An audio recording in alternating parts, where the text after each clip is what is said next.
AIIMS AIIMS വരും, AIIMS അവിടെ വരും, എയിംസ് ഇവിടെ വരും, എയിംസ്. പക്ഷേ ഞാനൊരു ചെറിയ സംശയം ചോദിക്കട്ടെ, കേരളത്തിൽ ഒരു എയിംസ് ഇല്ല എന്നുള്ളതുകൊണ്ട് നമുക്ക് എന്ത് നഷ്ടമാണ് സംഭവിക്കുന്നത്? കേരളത്തിലെ നിലവിലെ ഈ ആരോഗ്യ മേഖല വളരെ മികച്ച അവസ്ഥയിലാണെന്നാണല്ലോ നമ്മൾ പറയുന്നത്. വിദേശത്ത് നിന്നുള്ള ആളുകൾ വരെ കേരളത്തിലാണ് അവരുടെ ആരോഗ്യ പരിരക്ഷയ്ക്കായിട്ട് എത്തിച്ചേരുന്നത്. പിന്നെ നമുക്ക് എന്തിനാണ് ഇപ്പോൾ എയിംസ് എന്ന് പറയുന്ന ഒരു സിമ്പിൾ സംശയം എൻ്റെ മനസ്സിലുണ്ടായി. പക്ഷേ അതിനെക്കുറിച്ച് നമ്മളൊരു അസംഷനിലെത്താൻ പാടില്ലല്ലോ. ഇതിനെക്കുറിച്ച് കൃത്യമായി അറിയാവുന്ന ആൾക്കാരോട് ചോദിക്കണ്ടേ. അപ്പോൾ എനിക്ക് പരിചയമുള്ള ഒരു ഡോക്ടർ തോമസ് രഞ്ജിത്തിനോട് ഞാൻ ഈ കാര്യം ചോദിച്ചു. ശരിക്കും നമുക്ക് കേരളത്തിൽ എയിംസിൻ്റെ ആവശ്യമുണ്ടോ? അപ്പോൾ അദ്ദേഹം എന്നോട് പറഞ്ഞു, ഉണ്ണി അത് ഞാനൊന്ന് പഠിച്ചിട്ട് പറയാമെന്ന്. കുറച്ച് ദിവസം കഴിഞ്ഞിട്ട് എന്നോട് പറഞ്ഞു ഞാൻ പഠിച്ചു എന്ന്. അപ്പം തന്നെ ക്യാമറ എടുത്ത് പോയി പുള്ളീനെ ഇരുത്തി അങ്ങ് റെക്കോർഡ് ചെയ്തു. പല കാരണങ്ങൾ കൊണ്ട് അതിങ്ങനെ നീണ്ടുപോയി. ഇപ്രാവശ്യവും ബഡ്ജറ്റിന് ശേഷം എയിംസ് ഒരു ചർച്ചയായി വന്നപ്പോൾ വീണ്ടും ആ വീഡിയോയുടെ കാര്യം ഓർത്തു. ഡോക്ടർ തോമസ് എന്നോട് ക്ഷമിക്കുക. കേരളത്തിന് എയിംസിൻ്റെ ആവശ്യമുണ്ടോ എന്ന് ചോദിക്കുമ്പോൾ നമ്മൾ നിലവിലുള്ള ഈ ഹെൽത്ത് കെയർ സിസ്റ്റത്തിനെ കുറിച്ചൊന്ന് പഠിക്കേണ്ട ആവശ്യമുണ്ട്. അതിനെക്കുറിച്ച് വളരെ വ്യക്തമായി വളരെ സിമ്പിളായിട്ടുള്ള ലാംഗ്വേജിൽ അദ്ദേഹം നമുക്ക് പറഞ്ഞു തരുന്നുണ്ട്. ആ വീഡിയോ ആണ് നിങ്ങൾ ഇനി കാണാൻ പോകുന്നത്. കേരളത്തിന് എയിംസ് വേണോ എന്നുള്ളൊരു ക്വസ്റ്റ്യൻ വളരെ സിമ്പിൾ ആണെങ്കിൽ അതിൻ്റെ ആൻസർ കുറച്ച് കോംപ്ലക്സ് ആണ്. അപ്പോൾ അതുകൊണ്ട് വേറെ കുറച്ച് സംഭവങ്ങളിൽ നിന്ന് തുടങ്ങിയിട്ട് ഏറ്റവും അവസാനം ഇതിന് വളരെ സിമ്പിളായിട്ടുള്ള ഒരു ഉത്തരം ഞാൻ പറയുകയോ അല്ലെങ്കിൽ നിങ്ങളെ കൊണ്ട് പറയിപ്പിക്കാൻ ശ്രമിക്കുകയോ ഞാൻ ചെയ്യാം. അപ്പോൾ നമുക്ക് ഒരു ഹെൽത്ത് സിസ്റ്റം എന്ന് പറയുന്നത് ഇപ്പോൾ WHO ഡെഫിനിഷൻ പ്രകാരം ഒരാളുടെ പോയ ഹെൽത്ത് തിരിച്ചു പിടിക്കാൻ ശ്രമിക്കുകയോ അല്ലെങ്കിൽ ഉള്ള ഹെൽത്ത് മെയിൻറ്റെയിൻ ചെയ്യാൻ ശ്രമിക്കുകയോ ഒക്കെ ചെയ്യുന്ന ഒരു വ്യക്തിയോ ഒരു ഇൻസ്റ്റിറ്റ്യൂഷനോ ഒരു പോളിസിയോ എല്ലാം ഹെൽത്ത് കെയർ സിസ്റ്റം എന്നുള്ളൊരു അംബ്രല്ലയുടെ അടിയിലാണ് വരുന്നത്. അപ്പോൾ അതിന് നമുക്കിപ്പോൾ ഹെൽത്ത് കെയർ സിസ്റ്റം പല ടൈപ്പ് ഉണ്ട്. നമ്മുടെ ലോകത്ത് മെയിനായിട്ട് നോക്കിക്കഴിഞ്ഞാൽ 4 ടൈപ്പ് ഹെൽത്ത് കെയർ സിസ്റ്റമാണ് ഉള്ളത്. ഒരെണ്ണത്തിന് പറയുന്ന പേര് ബെവറേജ് മോഡൽ എന്നാണ്. ബെവറേജ് കണ്ടുപിടിച്ചൊരു മോഡൽ എന്നുള്ള രീതിയിലാണ്. അപ്പോൾ അതിലെങ്ങനെയാണെന്ന് വെച്ച് കഴിഞ്ഞാൽ ഈ ഹെൽത്ത് പ്രൊവൈഡ് ചെയ്യുന്നത്, അതായത് ഹോസ്പിറ്റൽസ് പബ്ലിക് സെക്ടറിലാണ്, അതിൻ്റെ ഫിനാൻസ് അതായത് അതിൻ്റെ ബില്ലടയ്ക്കുന്നത് ഗവൺമെൻറ്റാണ്, അതിലേക്കുള്ള ഫണ്ട് വരുന്നത് ആൾക്കാരുടെ ടാക്സിൽ നിന്നാണ്. അപ്പോൾ അതിൻ്റെ അഡ്വാൻറ്റേജ് എന്താണെന്ന് വെച്ച് കഴിഞ്ഞാൽ എല്ലാവർക്കും ഈക്വൽ ആയിട്ടുള്ള ഡിസ്ട്രിബ്യൂഷനാണ്. ഇപ്പോൾ രാജാവാണെങ്കിലും പ്രജയാണെങ്കിലും മന്ത്രിയാണെങ്കിലും സാധാ വോട്ടർ ആണെങ്കിലും എല്ലാവർക്കും ഈക്വൽ ആക്സസ് ടു ഹെൽത്ത് എന്നുള്ളതാണ് അതിൻ്റെ അഡ്വാൻറ്റേജ്. അതിൻ്റെ ഡിസഡ്വാൻറ്റേജ് എന്ന് പറയുന്നത് എല്ലാവർക്കും ഈക്വൽ ആക്സസ് ആയത് കാരണം തന്നെ അതിൻ്റെ വെയിറ്റിംഗ് ടൈം വളരെ കൂടുതലായിരിക്കും. അല്ലെങ്കിൽ പിന്നെ അതിനനുസരിച്ചിട്ടുള്ള ഹെൽത്ത് ഫെസിലിറ്റീസ് അത്രയും നമ്പേഴ്സ് വേണം. അപ്പോൾ അത് മെയിൻറ്റെയിൻ ചെയ്യാനൊക്കെ ഭയങ്കര ബുദ്ധിമുട്ടായതുകൊണ്ട് അതൊരു ബാലൻസിൽ പോകാന്നുള്ളതാണ് അത് ചെയ്യുന്നത്. അപ്പോൾ അതിൽ തുടങ്ങിയതും ഏറ്റവും ഫേമസ് ആയിട്ടുള്ള കൺട്രിയും അത് ഫോളോ ചെയ്യുന്നതും ഇംഗ്ലണ്ടാണ്. NHS system, national health scheme എന്ന് പറയുന്ന സിസ്റ്റമാണ് ഇതിൻ്റെ ഒരു പ്രോട്ടോടൈപ്പ് എന്ന് പറയുന്നത്. അപ്പോൾ അതിലെന്താണെന്ന് വെച്ച് കഴിഞ്ഞാൽ ഇപ്പോൾ അവിടെ പോയിട്ടുള്ളവർ തിരിച്ചു വരുമ്പോൾ പറയുന്നത് ഇവിടെ നമുക്കൊരു അസുഖം വന്നു കഴിഞ്ഞാൽ ഇമീഡിയറ്റ്ലി നമുക്ക് ഹോസ്പിറ്റലിലേക്ക് പോകാം. അവിടെ എല്ലാതും ഒറ്റ സിസ്റ്റത്തിൻ്റെ അടിയിലായതുകൊണ്ട് നമുക്കൊരു GP ഉണ്ടാവും. ആ GP റെഫർ ചെയ്താൽ മാത്രമേ നമുക്ക് മറ്റേ ഹോസ്പിറ്റലിൽ പോകാൻ പറ്റുള്ളൂ. അപ്പോൾ ഒരു എലക്റ്റീവ് ആയിട്ടുള്ള ഒരു കൺസൾട്ടേഷനാണ്. അത്ര എമർജൻസി ഇല്ലാത്ത കേസാണെങ്കിൽ ചിലപ്പോൾ 6 മാസം, 1 കൊല്ലം, 2 കൊല്ലമൊക്കെ ആയിരിക്കും വെയിറ്റിംഗ് പീരീഡ് വരുന്നത്. പക്ഷേ ഒരു എമർജൻസി കേസ് വരെയാണ്, സ്ട്രോക്ക് വന്നു, ഹാർട്ട് അറ്റാക്ക് വന്നു, ഇമ്മീഡിയറ്റ്ലി ആംബുലൻസ് വരുന്നു, നമ്മളെ കൊണ്ടുപോകുന്നു. അപ്പോൾ എമർജൻസീസിന് വളരെ സ്മൂത്ത് ആയിട്ടൊരു സിസ്റ്റവും മറ്റേത് കുറേ ലാഗ്. അപ്പോൾ ഇപ്പോൾ നമ്മുടെ ഇവിടുത്തെ ഒരു സിസ്റ്റത്തിൽ പരിചയിച്ച് പോയിട്ടുള്ള ഒരാൾക്ക് അവിടെ ചെന്ന് കഴിഞ്ഞാൽ ഒരിക്കലും ആക്സെപ്റ്റ് ചെയ്യാൻ പറ്റില്ല. ഒരു ഡോക്ടറെ കാണാൻ 6 മാസം വെയിറ്റിംഗ് പീരീഡ് എന്നൊക്കെ പറഞ്ഞു കഴിഞ്ഞാൽ അതാണ് ഈ ബെവറേജ് സിസ്റ്റത്തിൻ്റെ ഒരു ഫ്ലോ ഓഫ് ഇവൻറ്റ്സ് എന്ന് പറയുന്നത്. പിന്നെയുള്ളത് ഒരു ബിസ്മാർക്ക് സിസ്റ്റം എന്ന് പറയുന്നതാണ്. ബിസ്മാർക്ക് സിസ്റ്റം ജർമ്മനിയിൽ തുടങ്ങിയതാണ്. ബിസ്മാർക്ക് എന്ന് പറഞ്ഞ ആൾ അവിടെ എങ്ങനെയാണെന്ന് വെച്ച് കഴിഞ്ഞാൽ നമുക്ക് ഹെൽത്ത് ഫെസിലിറ്റീസ് ഹോസ്പിറ്റൽസ് വരുന്നത് പ്രൈവറ്റ് സെക്ടറിലാണ്, അതിൻ്റെ ഫിനാൻസ് വരുന്നത് ഇൻഷുറൻസ് വഴിയാണ്. ആ ഇൻഷുറൻസ് വർക്ക് ചെയ്യുന്നത് എംപ്ലോയർ കോൺട്രിബ്യൂട്ട് ചെയ്തിട്ട് വരുന്നതാണ്. അതായത് നമ്മുടെ ഇവിടെ ESI ഒക്കെ ചെയ്യുന്ന പോലെ. അതിൻ്റെ അഡ്വാൻറ്റേജ് എന്ന് പറയുന്നത് പ്രൈവറ്റ് സെക്ടറിലാണ് അതിൻ്റെ പരിപാടികൾ നടക്കുന്നത്. അപ്പോൾ അതുകൊണ്ട് ഭയങ്കര ഫ്രീ ആയിട്ട് ആൾക്കാർക്ക് വരാം, പെട്ടെന്ന് കാര്യങ്ങൾ നടക്കും. അതിൻ്റെ ഫിനാൻസ് പാർട്ട് ഇൻഷുറൻസ് ആണ്. അപ്പോൾ ഹോസ്പിറ്റലിനെ സംബന്ധിച്ചിടത്തോളം അതിൽ അവർക്ക് ഡിലേ ചെയ്യേണ്ട ആവശ്യമില്ല, അവർക്ക് കിട്ടുന്ന എമൗണ്ട് അവർക്ക് ഇൻഷുറൻസ് പേ ചെയ്തോളും. അതിൻ്റെ ഒരു പ്രോബ്ലം എന്ന് പറയുന്നത് ഈ എംപ്ലോയർ സിസ്റ്റം ആയതുകൊണ്ട് ജോലിയില്ലാത്ത ആൾക്കാരാണെങ്കിൽ അല്ലെങ്കിൽ ഒരുപാട് പ്രായമായി കഴിഞ്ഞാൽ അവർക്ക് കോൺട്രിബ്യൂട്ട് ചെയ്യാൻ പറ്റാത്തൊരവസ്ഥയൊക്കെ വന്നു കഴിഞ്ഞാൽ അവർ പെട്ടു. അതാണ് ഈ ബിസ്മാർക്ക് സിസ്റ്റത്തിൻ്റെ പ്രശ്നം. അതായത് ആക്റ്റീവ് ലൈഫായിട്ട് നല്ല ശമ്പളമുള്ള സമയത്തൊക്കെ ആണെങ്കിൽ അവർക്ക് അതിൽ സ്മൂത്തായിട്ട് കാര്യങ്ങൾ നടക്കും. പിന്നെയുള്ളത് നാഷണൽ ഹെൽത്ത് ഇൻഷുറൻസ് സിസ്റ്റം. അതിലെങ്ങനെയാണെന്ന് വെച്ച് കഴിഞ്ഞാൽ ഹെൽത്ത് ഫെസിലിറ്റീസ് ഹോസ്പിറ്റൽസ് ഉള്ളത് പ്രൈവറ്റ് സെക്ടറിലാണ്, അതിൻ്റെ ഫിനാൻസിയർ ഗവൺമെൻറ് ഇൻഷുറൻസ് ആണ്, അതിലേക്ക് ഫണ്ട് ചെയ്യുന്നത് ഇൻഡിവിജ്വൽസ് ആണ്. അപ്പോൾ ഇൻഷുറൻസ് കമ്പനി തന്നെയാണ് പേ ചെയ്യുന്നത്, പക്ഷേ ആ ഇൻഷുറൻസിലേക്ക് പേ ചെയ്യുന്നത് ഇൻഡിവിജ്വൽസ് പ്രീമിയം പേ ചെയ്യുകയാണ് ചെയ്യുന്നത്. അതിൻ്റെ ഒരു അഡ്വാൻറ്റേജ് എന്ന് പറയുന്നത് അതിൻ്റെ പ്രീമിയം വളരെ കുറവാണ്. കാരണം ഗവൺമെൻറ്റാണ് ആ ഇൻഷുറൻസ് കമ്പനി റൺ ചെയ്യുന്നത്. ഗവൺമെൻറ്റിന് അതിൽ നിന്ന് ലാഭം വേണ്ട, അവർക്കത് മെയിൻറ്റെയിൻ ചെയ്ത് പോയാൽ മതി. അതുകൊണ്ട് ആഡുകൾ വേണ്ട, അവിടെ അത് മാത്രമേ ഉള്ളൂ, ആ ഇൻഷുറൻസ് മാത്രമേ ഉള്ളൂ. അപ്പോൾ അതുകൊണ്ട് അത് റണ്ണിങ് കോസ്റ്റ് മാത്രം അവർക്ക് നോക്കിയാൽ മതി. അതിൻ്റെ ഒരു പ്രശ്നം എന്ന് പറയുന്നത് ഗവൺമെൻറ്റിന് ഭയങ്കര താങ്ങാൻ പറ്റാത്ത വിലയൊക്കെ വരുമ്പോൾ ചില സർവീസസ് അവർ കട്ട് ചെയ്യും, അത് വേണ്ട, ഇത് നെഗ്ലക്റ്റ് ചെയ്യുക, അത് അതാണ് അതിൻ്റെ ഒരു പ്രശ്നമായിട്ട് ആൾക്കാർ പറയുന്നത്. അത് മെയിനായിട്ട് ഉള്ളത് കാനഡയിലാണ് അത് ഉള്ളത്. പിന്നെയുള്ളത് കംപ്ലീറ്റ് ആയിട്ട് പ്രൈവറ്റ് ആയിട്ടുള്ള സിസ്റ്റം. ഈ നാഷണൽ ഹെൽത്ത് ഇൻഷുറൻസ് സിസ്റ്റം പിന്നെയുള്ളത് US-ലാണ്. US-ലത്തെ മെഡിക്കെയർ സിസ്റ്റം എന്ന് പറയുന്നത് ഇതുപോലുള്ള സിസ്റ്റമാണ്. US-ൽ ഈ മെഡിക്കെയർ ഇല്ലാത്തവർക്കുള്ള പരിപാടിയാണ് ഈ പറയുന്ന പ്രൈവറ്റ് സിസ്റ്റം എന്ന് പറയുന്നത്. അതിലെങ്ങനെയാണെന്ന് വെച്ച് കഴിഞ്ഞാൽ പ്രൊവൈഡർ പ്രൈവറ്റ് സെക്ടറിൽ നിന്നാണ്, ഫിനാൻസിയർ പ്രൈവറ്റ് സെക്ടറിൽ നിന്നാണ്, ഫണ്ടിങ് ഇൻഡിവിജ്വൽസ് ചെയ്യുന്നതാണ്, ഈസി ആക്സസ് ആണ്, ഹൈ ക്വാളിറ്റി കെയർ കിട്ടും. ഒറ്റ പ്രശ്നം, കാശുള്ളവന് മാത്രമേ ഹോസ്പിറ്റലിൽ പോകാൻ പറ്റുള്ളൂ എന്നുള്ളതാണ്. അല്ലാത്തവന് ഒരു രക്ഷയില്ല. അപ്പോൾ അത് US-ൽ ഇങ്ങനെ വളരെ ക്ലിയർ ഡിവൈഡ് ഉള്ളതാണ്. അതായത് ഭയങ്കര കാശുള്ളവനാണെങ്കിൽ അവന് ഇൻഷുറൻസ് ഇതൊന്നും എടുക്കണമെന്നില്ല, അവന് അല്ലാത്തതിൽ പോകാം. മറ്റൊരു നാഷണൽ ഹെൽത്ത് ഇൻഷുറൻസിൽ എൻറോൾ ചെയ്തിട്ട് അതിൽ പോകുന്നു. അപ്പോൾ ഇതാണ് മെയിനായിട്ടുള്ള 4 സിസ്റ്റം ലോകത്തുള്ളത്. ഇനി ഇന്ത്യയിൽ എങ്ങനെയാണ് ഇതിൻ്റെ സ്ഥിതി നോക്കിക്കഴിഞ്ഞാൽ, ഇന്ത്യയിൽ ഇതിൻ്റെ എല്ലാത്തിൻ്റെ മിക്സ്ചറാണ്. നമുക്ക് പ്രൈവറ്റ് സെക്ടർ ഉണ്ട്. പ്രൈവറ്റ് സെക്ടർ ഭയങ്കര സ്ട്രോങ് ആണ്. നമുക്കൊന്നില്ലെങ്കിൽ നമ്മുടെ പോക്കറ്റിൽ നിന്ന് കാശ് മുടക്കാം, അല്ലെങ്കിൽ ഗവൺമെൻറ് റെഗുലേറ്റഡ് ആയിട്ടുള്ള ഇൻഷുറൻസ് കമ്പനികളുണ്ട്, ഇൻഷുറൻസ് എടുത്ത് അങ്ങനെ പോകാം. അപ്പോൾ അതിൽ നമുക്ക് ഓൾമോസ്റ്റ് 50-60-70% നമ്മളുടെ IPO OPO ഒക്കെ നടക്കുന്നത് പ്രൈവറ്റ് സെക്ടറിലാണ്. പിന്നെയുള്ളത് പബ്ലിക് സെക്ടർ. പബ്ലിക് സെക്ടറിൽ ഓൾമോസ്റ്റ് ഫ്രീ ആണ്. ചില സാധനങ്ങൾക്ക് മാത്രം വളരെ നോമിനലായിട്ടുള്ള എമൗണ്ട് മാത്രമേ വരുന്നുള്ളൂ. അത് ടാക്സ് ഫണ്ടഡ് ആയിട്ട് നടക്കുന്നതാണ്. പേയ്മെൻറ്റ് വരുന്നത് ഗവൺമെൻറ്റിൻ്റെ ഭാഗത്തുനിന്ന്, ഫെസിലിറ്റീസ് ഉള്ളതും ഗവൺമെൻറ് സെക്ടറിൽ. നമ്മളിപ്പോൾ ഇത് രണ്ടും പലപ്പോഴായിട്ട് എപ്പോഴെങ്കിലുമൊക്കെ ആയിട്ട് യൂസ് ചെയ്തിട്ടുണ്ടാവും. അപ്പോൾ ഇതിൽ പ്രൈവറ്റ് സെക്ടറിൻ്റെ അഡ്വാൻറ്റേജ് എന്ന് പറയുന്നത് ഈസി ആക്സസ് ആണ്, പക്ഷേ അതിൻ്റെ എമൗണ്ട് ബില്ലിംഗ് ആണ് അതിൻ്റെ പ്രോബ്ലം വരുന്നത്. ഗവൺമെൻറ് സെക്ടറിലാണെങ്കിൽ ബില്ലൊരു പ്രശ്നമല്ല, പക്ഷേ അതിൻ്റെ വെയിറ്റിംഗ് പീരീഡ് ഒരു പ്രോബ്ലമാണ്. അപ്പോൾ ഇതൊക്കെയാണ് അതിൻ്റെ ഒരു അഡ്വാൻറ്റേജ് ഡിസഡ്വാൻറ്റേജ്. അപ്പോൾ ഇവിടെ ശരിക്കും പറഞ്ഞു കഴിഞ്ഞാൽ ഇത് രണ്ടും ഉള്ളതുകൊണ്ട് രണ്ടിനുമുള്ള ഫെസിലിറ്റീസ് നമുക്കുണ്ട്, നമ്മൾ എങ്ങനെ ചൂസ് ചെയ്യുന്നു എന്നുള്ളതാണ്. അപ്പോൾ നമുക്ക് actually we are spoiled of choices എന്ന് പറയാം ഒരു പരിധി വരെ നോക്കിക്കഴിഞ്ഞാൽ. ഇനി കേരള മോഡൽ എന്ന് പറയുന്നൊരു സംഭവമുണ്ട്. അത് എന്താണെന്ന് ചോദിച്ചു കഴിഞ്ഞാൽ, നമ്മളുടെ അടുത്ത് ഇന്ത്യയിലുള്ള ഹെൽത്ത് സിസ്റ്റം തന്നെയാണ് കേരളത്തിലുള്ളത്. പക്ഷേ ആ ഫെസിലിറ്റീസ് വെച്ചിട്ട് നമ്മളുടെ ഹെൽത്ത് ഇൻഡിസസ് എന്ന് പറയുന്ന സംഭവങ്ങളൊക്കെ വേൾഡ് ക്ലാസ് ലെവലിലാണ്. അതായത് സ്കാൻഡിനേവിയൻ കൺട്രീസാണ് ഹെൽത്തിലൊക്കെ ഏറ്റവും അടിപൊളിയായിട്ട് വെപ്പ്. നമ്മളുടെ ഇവിടുത്തെ ഹെൽത്ത് ഇൻഡിസസ് ഒക്കെ സ്കാൻഡിനേവിയൻ കൺട്രീസിൻ്റെ ഒപ്പമാണ്. അത് ഈ സിസ്റ്റം വെച്ചിട്ട് എങ്ങനെ അത് വെച്ചു എന്നുള്ളതിനെ പറ്റി പഠിക്കാൻ വേണ്ടിയിട്ട് ഒരുപാട് ഫോറിൻ ഡെലിഗേറ്റ്സ് വരെ വന്നു പോകുന്നതാണ് നമ്മളുടെ കൺട്രിയിൽ. അപ്പോൾ നമ്മളുടെ സ്ഥലത്ത് വരുമ്പോൾ അപ്പോൾ ഏത് ഗവൺമെൻറ്റാണോ ഉള്ളത് അവരോടായിരിക്കും കാര്യങ്ങൾ ചോദിക്കുന്നത്. അപ്പോഴാണ് ഈ ഓപ്പോസിറ്റ് ആൾക്കാർ ചൊറിയുന്നത്, ഇവിടെ മറ്റേ പ്രശ്നമുണ്ടല്ലോ, ഈ പ്രശ്നമുണ്ടല്ലോ, പിന്നെ നിങ്ങൾ എന്ത് ധൈര്യത്തിലാണ് ഇതിനെക്കുറിച്ച് പഠിപ്പിക്കാൻ പോകണം എന്നൊക്കെ കൊണ്ട് ആൾക്കാർ കളിയാക്കുന്നത്. പക്ഷേ ഇവിടെ ഉള്ളൊരു സിസ്റ്റം എന്ന് പറയുന്നത് ഒരു ഗവൺമെൻറ്റോ ഒരാളോ വിചാരിച്ചിട്ട് തുടങ്ങിയതല്ല. നമ്മളുടെ ഇവിടെ തുടങ്ങിയുള്ള കാലം തുടങ്ങി അതിങ്ങനെ സ്റ്റെപ്പായിട്ട് വന്ന് ഈ ഒരു സ്റ്റേജിലേക്ക് എത്തിയതാണ്. കമ്പാരിസൺ എന്നുള്ള രീതിയിൽ നോക്കുകയാണെങ്കിൽ ഇപ്പോൾ നമുക്ക് ഇവിടെ 30ൻ്റെ മുകളിൽ മെഡിക്കൽ കോളേജസ് ഉണ്ട്, 1500-ൻ്റെ അടുത്ത് ഹോസ്പിറ്റൽസ് ഉണ്ട്, കമ്മ്യൂണിറ്റി ഹെൽത്ത് സെൻറ്റേഴ്സ് നോക്കിക്കഴിഞ്ഞാൽ 200-ൻ്റെ മുകളിലുണ്ട്, പ്രൈമറി ഹെൽത്ത് സെൻറ്റേഴ്സ് 1000-ൻ്റെ അടുത്തുണ്ട്, സബ് സെൻറ്റേഴ്സ് 5000-ൻ്റെ മുകളിലുണ്ട്, പിന്നെ ആയുഷ് ഹോമിയോ ഡിസ്പെൻസറീസ് വേറെയുണ്ട്. പോപ്പുലേഷൻ ടു ബെഡ് റേഷ്യോ നോക്കിക്കഴിഞ്ഞ് കഴിഞ്ഞാൽ 900-ൻ്റെ താഴെ ഇൻഡിവിജ്വൽസിന് ഒരു ഹോസ്പിറ്റൽ ബെഡ് എന്നുള്ള രീതിയിൽ നമ്മുടെ സ്റ്റേറ്റിൽ ഉണ്ട്. അത് നമ്മളുടെ ഇന്ത്യൻ സ്റ്റാൻഡേർഡ്സ് ആയിട്ട് കമ്പയർ ചെയ്യുമ്പോൾ ഭയങ്കര നല്ല റേഷ്യോ ആണ്. അതായത് എത്ര കുറവ് ആൾക്കാർക്ക് ഒരു ബെഡ് ഉണ്ടോ അത്രയും നല്ലതാണ്. അപ്പോൾ 900, പക്ഷേ അത് പ്രൈവറ്റ് സെക്ടറും കൂടി ഇൻക്ലൂഡ് ചെയ്തിട്ടാണ് ഈ പറയുന്ന ഒരു 1 ബെഡ് പെർ 900 പേഴ്സൺ എന്നുള്ള രീതിയിലേക്ക് എത്തുന്നത്. ഇനിയിപ്പോൾ നമ്മൾ നോക്കിക്കഴിഞ്ഞ് കഴിഞ്ഞാൽ ഇവിടെ ഒരു കുഞ്ഞ് ജനിച്ച് വീണ് കഴിഞ്ഞാൽ അത് പെൺകുട്ടിയാണെങ്കിൽ ആ കുഞ്ഞ് 80 വയസ്സ് വരെ ജീവിച്ചിരിക്കാൻ ആണ് സാധ്യത. അതായത് life expectancy of A female എന്ന് പറയുന്നത് ഓൾമോസ്റ്റ് 80 ഇയേഴ്സ് ആണ്. അതിൻ്റെ ആണുങ്ങളാണെങ്കിൽ ഓൾമോസ്റ്റ് 75 ആണ്.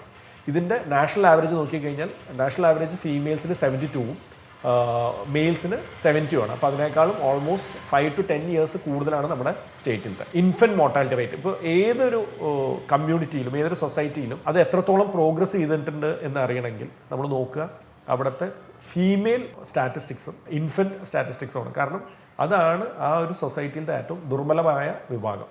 അപ്പോൾ അവരുടെ ഇൻഡിസസ് നല്ലതാണെങ്കിൽ ആ സൊസൈറ്റി മൊത്തത്തിൽ പ്രോഗ്രസ് ചെയ്തിട്ടുണ്ട് എന്നാണ് നമ്മൾ പൊതുവെ പറയാം. അതായത് ആണുങ്ങളുടെ ഒരു സാധനം വെച്ചിട്ട് ആണുങ്ങൾ 100 വർഷം വരെ ജീവിക്കുന്നുണ്ട് എന്ന് പറയുന്നൊരു ക്രൈറ്റീരിയ അല്ല.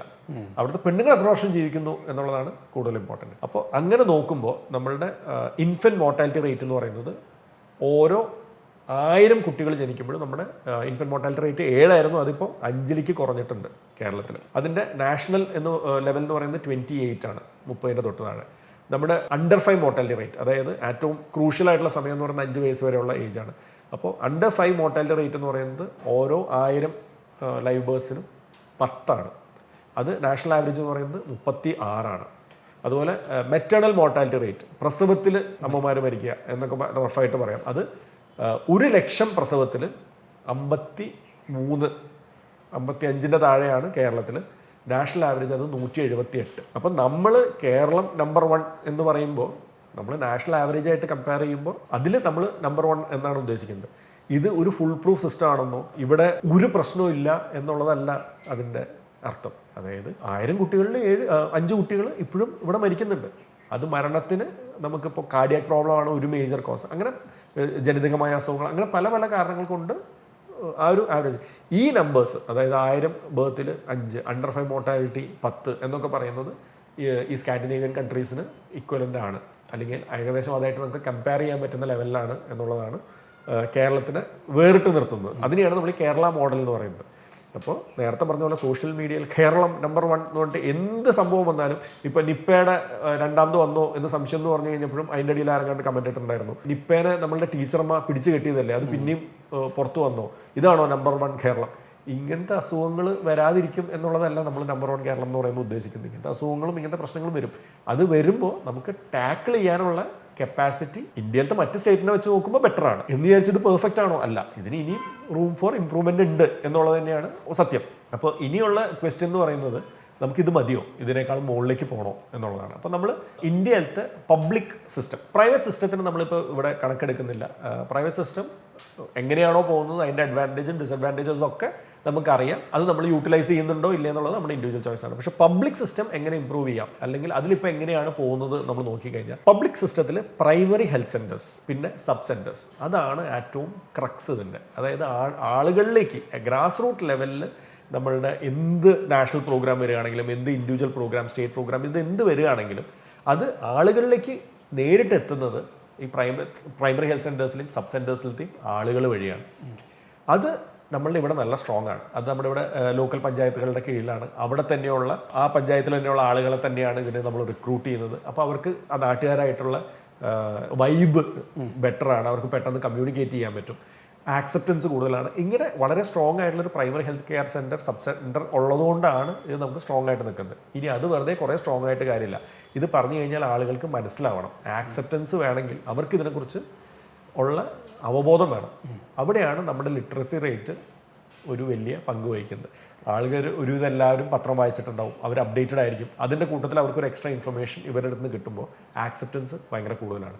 ഇതാണ് ആക്ച്വലി നമ്മളുടെ സ്റ്റേറ്റിനെ മറ്റ് സ്റ്റേറ്റുകളിൽ നിന്ന് വ്യത്യസ്തമാക്കുന്നതാണ് പറയുന്നത്. അതായത് എക്സ്ട്രാ ഹൈഫൈ സെൻറ്റേഴ്സൊക്കെ എല്ലാ സ്റ്റേറ്റിലും ഉണ്ട്, അവരുടെ എല്ലാ സിറ്റീസിലും ഇങ്ങനത്തെ സെൻറ്റേഴ്സ് ഉണ്ട്.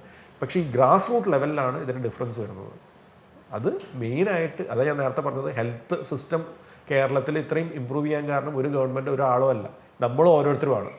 നമ്മളുടെ വീട്ടിലുള്ളവർക്കും ഇതിനെക്കുറിച്ചുള്ള അവബോധമുണ്ട്. അത് മെയിനായിട്ട് വന്നിട്ടുള്ളത് ലിറ്ററസി റേറ്റ് കാരണമാണ്. അപ്പോൾ ആൾക്കാർക്ക് വായിക്കാനുള്ള വിവരമുണ്ട്, പൊതുജനം എഡ്യൂക്കേറ്റഡ് ആണ്. അപ്പോൾ അവരുടെ അടുത്തേക്ക് ചെല്ലുന്ന ആളുകൾക്ക് അത് കുറച്ചും കൂടി ഈസിയാണ്, അവർക്ക് എഫേർട്ട് കുറവ് മതി. അതുകൊണ്ട് ആക്സെപ്റ്റൻസ് കൂടുതലാണ്. ഇനി primary health centre, sub centre നല്ല സ്ട്രോങ് ആയിട്ട് നടക്കുന്നു എന്നുള്ളത് കൊണ്ടാണ് ഇത് പ്രോപ്പറായിട്ട് ഓടിപ്പോകുന്നതെന്ന് പറഞ്ഞു. ഇനി അതിൻ്റെ മുകളിലേക്കുള്ളതാണ് സെക്കൻഡറി സെൻറ്റേഴ്സ്. അതിലാണ് community health centres, district hospitals ഒക്കെ വരുന്നത്. പിന്നെ ടേഴ്ഷറി സെൻറ്റേഴ്സ്, അതാണ് മെഡിക്കൽ കോളേജസ് ഒക്കെ വരുന്നത്. അപ്പോൾ ഇതൊക്കെ നമുക്ക് ഓൾറെഡി അറിയാവുന്ന സാധനങ്ങളാണ്. നമ്മുടെ ഇവിടെ ഇതൊക്കെ ഉണ്ട്. സിറ്റീസിലുള്ള ആൾക്കാർക്ക്, ഈ അപ്പാർട്ട്മെന്റ് കൾച്ചറുള്ളവർക്കാണ് ഇത് ചിലപ്പോൾ പ്രൈമറി ഹെൽത്ത് സെൻ്റർ ഒക്കെ ഉണ്ടോ എന്ന് അറിയാത്ത ആൾക്കാരുണ്ടാവുള്ളൂ. ബാക്കി റൂറൽ ഏരിയാസിലുള്ളവരെല്ലാവരും എങ്ങനെയെങ്കിലും ഇവരൊക്കെ ആയിട്ട് കോൺടാക്ട് വന്നിട്ടുണ്ടാവും. ഇപ്പോൾ ഇവിടെ നടക്കുന്ന ഓരോ ഡെലിവറിയും അവിടെ കണക്കുണ്ട്. അവർക്ക് അമ്മമാർക്ക് ബുക്ക് കൊടുക്കുന്നുണ്ട്. നമ്മുടെ സ്റ്റേറ്റിൻ്റെ ബുക്ക്ലെറ്റ് എന്നൊക്കെ പറയുന്നത് ഭയങ്കര അടിപൊളി ഒരു സംഭവമാണ്. അമ്മമാർക്കുള്ള എല്ലാ കാര്യങ്ങളും, കുഞ്ഞുങ്ങളുടെ ഫുഡ് അടക്കമുള്ള എല്ലാ കാര്യങ്ങളും, അവരുടെ ഡെവലപ്മെൻറ്റിൻ്റെ എല്ലാ ഡീറ്റെയിൽസും ഇതൊക്കെ വളരെ വ്യക്തമായിട്ട് എഴുതിയിട്ടുള്ളതാണ്. അതിനൊരു പ്രോബ്ലം എന്ന് എനിക്ക് തോന്നിയിട്ടുള്ളത്, അതിൽ വാക്സിനേഷൻ അടക്കമുള്ള എല്ലാ സാധനങ്ങളും റീജിയണൽ ലാംഗ്വേജിൽ മാത്രം, മലയാളത്തിൽ മാത്രമേ എഴുതിയിട്ടുള്ളൂ. അപ്പോൾ ഈ അവിടെ വാക്സിനേഷൻ കൃത്യമായിട്ട് എടുത്തിട്ട് പുറത്തേക്ക് പോകുന്നവരാണെങ്കിൽ, ഇപ്പോഴാണെങ്കിൽ മൈഗ്രേഷൻ ഭയങ്കര കൂടുതലാണ്. അപ്പോൾ അവർക്ക് ഈ വാക്സിനേഷൻ കാർഡ് ഈ മലയാളത്തിൽ മാത്രം എഴുതുന്നത് ഒരു ചെറിയ പ്രശ്നമാണെന്ന് എനിക്ക് പേഴ്സണലി തോന്നുന്നു. അപ്പോൾ ചിലർ ഇവിടെ പുറത്തേക്ക് പോകുന്നതിനേക്കാൾ മുമ്പ് നമ്മളടുത്ത് സർട്ടിഫിക്കറ്റ് കൊടുക്കാൻ പറഞ്ഞിട്ട് വരാറുണ്ട്. അപ്പോൾ ആ ഒരു ബാക്കിയൊക്കെ മലയാളത്തിൽ തന്നെ വെച്ചിട്ട് ഈ വാക്സിൻ പേജിൽ മാത്രം അതിൻ്റെ ഒരു യൂണിവേഴ്സൽ ലാംഗ്വേജ് എന്നുള്ള രീതിയിൽ ഇംഗ്ലീഷും കൂടി ഇൻക്ലൂഡ് ചെയ്യാൻ പറ്റുകയാണെങ്കിൽ നല്ലതാണ്. ബാക്കി എല്ലാം കൊണ്ട് നോക്കിക്കഴിഞ്ഞാൽ വളരെ പെർഫെക്റ്റ് ആയിട്ടുള്ളൊരു ബുക്ക്ലെറ്റാണ് ഈ മെറ്റേണിറ്റി ടൈമിൽ അവർക്ക് കിട്ടുന്നൊരു ബുക്ക്ലെറ്റ്. അത് ഫോളോ ചെയ്താൽ തന്നെ നമുക്ക് വളരെ നേരത്തെ തന്നെ കൊച്ചിനൊരു പ്രശ്നമുണ്ടോ, കൊച്ചു വളരുന്നത് ഓക്കെ ആണോ എന്നൊക്കെ കൃത്യമായിട്ട് അറിയാൻ പറ്റും. അപ്പോൾ primary care, secondary care, tertiary care കഴിഞ്ഞിട്ട് പിന്നെ വരുന്നതാണ് ക്വാട്ടർണറി, അതായത് 4ാമത്തെ ലെവലിൽ വരുന്ന സംഭവം. അത് വളരെ ലിമിറ്റഡ് നമ്പേഴ്സേ ഉണ്ടാവുള്ളൂ. അത് നാഷണൽ ലെവലിലാണെങ്കിലും റീജിയണൽ ലെവലിലാണെങ്കിലും വളരെ ലിമിറ്റഡ് നമ്പേഴ്സ്. അവിടെ പേഷ്യൻ്റ് കെയർ അതിൻ്റെ ഒരു ഭാഗം മാത്രമാണ്. മെഡിക്കൽ കോളേജസിലും ഒരു പരിധി വരെ അങ്ങനെയാണ്.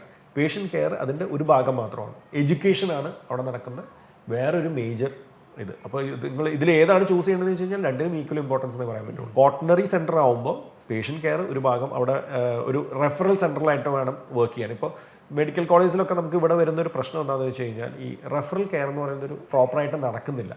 അതുകൊണ്ട് തന്നെ അവിടെ നമ്മൾ ഹാൻഡിൽ ചെയ്യുന്നതിനേക്കാളും ഒരുപാട് കൂടുതൽ നമ്പേഴ്സിനെ ഹാൻഡിൽ ചെയ്യേണ്ടി വരുന്നുണ്ട്. നേരത്തെ പറഞ്ഞ UK സിസ്റ്റത്തിൽ നിന്ന് നമുക്ക് പകർത്തേണ്ട ഒരു സംഭവമാണ് റെഫറൽ കെയർ എന്ന് പറയുന്നത്. അതായത് നമുക്ക് മെഡിക്കൽ കോളേജിലേക്ക് എത്തണമെങ്കിൽ നിങ്ങളുടെ ഒരു പ്രൈമറി ഡോക്ടർ, പ്രൈമറി ഹെൽത്ത് സെൻ്ററിലത്തെയോ CHCയിലത്തെയോ ഡോക്ടർ റെഫർ ചെയ്തിട്ട് വേണം അങ്ങോട്ട് എത്താൻ എന്നുള്ള രീതിയിൽ വേണം അത് വർക്ക് ചെയ്യാൻ. ശരിക്കും തിയററ്റിക്കലി അത് അങ്ങനെയാണ് വർക്ക് ചെയ്യുന്നത്. അപ്പോൾ റെഫർ ലെറ്റർ ഇല്ലാന്ന് കണ്ടു കഴിഞ്ഞാൽ ആൾക്കാർ എന്ത് ചെയ്യുന്നത് വെച്ച് കഴിഞ്ഞാൽ കാഷ്വാലിറ്റി വഴി പോകും. കാഷ്വാലിറ്റിയിൽ റെഫർ ലെറ്റർ വേണ്ട. അപ്പോൾ അതുകൊണ്ട് തന്നെ 3 ദിവസമായിട്ടുള്ള പനി കാഷ്വാലിറ്റിയിൽ ലാൻഡ് ചെയ്യും. അങ്ങനെ വരാൻ പാടില്ല. കാഷ്വാലിറ്റിയിലേക്ക് വരുന്നത് കാഷ്വാലിറ്റിയിലേക്ക് മാത്രം വരേണ്ട കേസുകളുണ്ട്. ഇപ്പോൾ ഞാൻ എൻ്റെ അമ്മയോട് പറഞ്ഞു, ഇപ്പോൾ നമ്മളുടെ അമ്മ താമസിക്കുന്ന ഫ്ലാറ്റിൻ്റെ തൊട്ടപ്പുറത്തൊരു ബിൽഡിംഗ് ഉണ്ട്. അവിടെ ഒരു മെഡിക്കൽ കോളേജ് അല്ലെങ്കിൽ ഒരു എയിംസ് വന്നു കഴിഞ്ഞാൽ ഒരു പനി വന്നു, ആദ്യം അങ്ങോട്ട് പോകും. തൊട്ടിപ്പുറത്ത് ബിൽഡിംഗ് അല്ലേ, ഞാൻ അങ്ങോട്ട് പോകും. അതാണ് നമ്മളുടെ മെൻറ്റാലിറ്റി. അപ്പോൾ അങ്ങനെ വരരുത്. അത് അങ്ങോട്ട് പോകണമെങ്കിൽ അങ്ങോട്ട് എനിക്ക് ആക്സസ് ഇല്ല, പ്രോപ്പർ റൂട്ടിലേ എനിക്ക് അങ്ങോട്ട് എത്താൻ പറ്റുള്ളൂ എന്നുള്ളൊരു അവബോധം എല്ലാവരുടെയും മനസ്സിൽ വരണം. അങ്ങനെ വന്നാലാണ് അതിൻ്റെ ഉദ്ദേശം, അതായത് ഒരു മെഡിക്കൽ കോളേജിൻ്റെ ആണെങ്കിലും ഈ ക്വാട്ടർണറി സെൻറ്ററിൻ്റെ ആണെങ്കിലും ഉദ്ദേശം നടക്കണമെങ്കിൽ പേഷ്യൻ്റ് കെയർ അങ്ങനെ വരാൻ പാടുള്ളൂ. അവിടെ ഇപ്പോൾ വളരെ റയറായിട്ടുള്ള ട്രീറ്റ്മെൻറ്റുകൾ, എക്സ്പെരിമെൻ്റൽ സ്റ്റേജിലുള്ള ട്രീറ്റ്മെൻ്റ് ഒക്കെ കിട്ടുന്നൊരു സ്ഥലമായിരിക്കണം ഈ പറയുന്ന സെൻറ്റർ.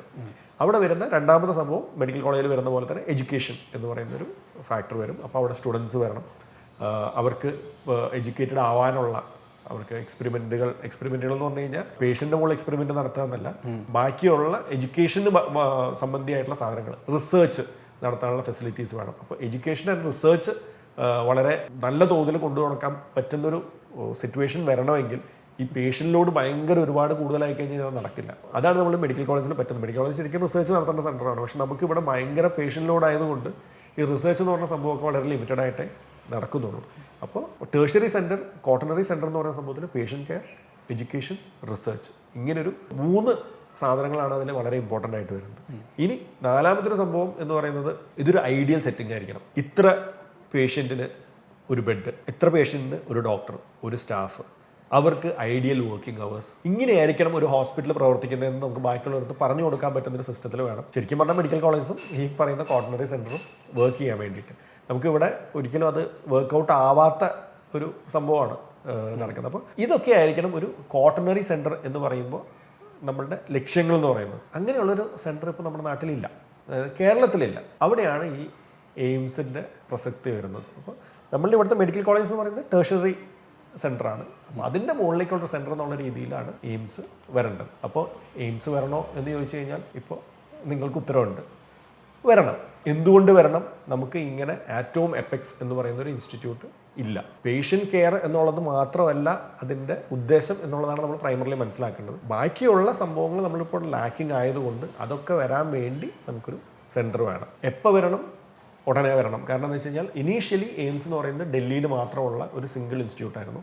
അത് കഴിഞ്ഞിട്ടാണ് ഗവൺമെൻറ് പോളിസി മാറി എല്ലാ സ്റ്റേറ്റിലേക്കും എയിംസ് കൊടുക്കുന്നു. അത് പല സ്റ്റേറ്റിലും വന്നു കഴിഞ്ഞു. അപ്പോൾ നമ്മുടെ സ്റ്റേറ്റിനെ മാത്രം തഴയുന്നത് ശരിയല്ല. അപ്പോൾ അങ്ങനെ ഒരു പോളിസി ചേഞ്ച് വന്നിട്ടുള്ള സ്ഥിതിക്ക് നമ്മുടെ സ്റ്റേറ്റിലും ഒരു എയിംസ് വരണം.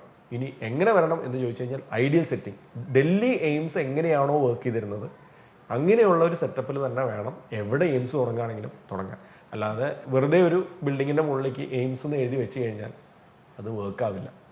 എയിംസ് വർക്ക് ചെയ്യുമ്പോൾ നേരത്തെ പറഞ്ഞ എല്ലാ സിസ്റ്റവും ഓക്കെ ആണോ അങ്ങനെയുള്ളൊരു സെൻറ്റർ തുടങ്ങുമ്പോൾ അതിന് എയിംസ് എന്ന് പേരിടണം. അല്ലാതെ വെറുതെ ഉള്ളൊരു ബിൽഡിങ്ങിൻ്റെ മുകളിലേക്ക് എയിംസ് എന്ന് വെച്ച് അവിടെ ഇപ്പോൾ ഉള്ള സിസ്റ്റം തന്നെ കണ്ടിന്യൂ ചെയ്യുന്നതിൽ അങ്ങനെ ഒരു എയിംസ് വരുന്നതിന് കാര്യമില്ല. പിന്നെ വന്ന ഒരു വലിയ ചോദ്യം, വിവാദം എന്നൊക്കെ പറയാവുന്നത് എവിടെ എയിംസ് വരണം എന്നുള്ളതായിരുന്നു. അപ്പോൾ അതിൽ വരുന്നൊരു കൺഫ്യൂഷൻ എന്ന് പറയുന്നത് ഇപ്പോൾ ഹെൽത്ത് ഫെസിലിറ്റീസ് കുറവുള്ള സ്ഥലങ്ങളുണ്ട്.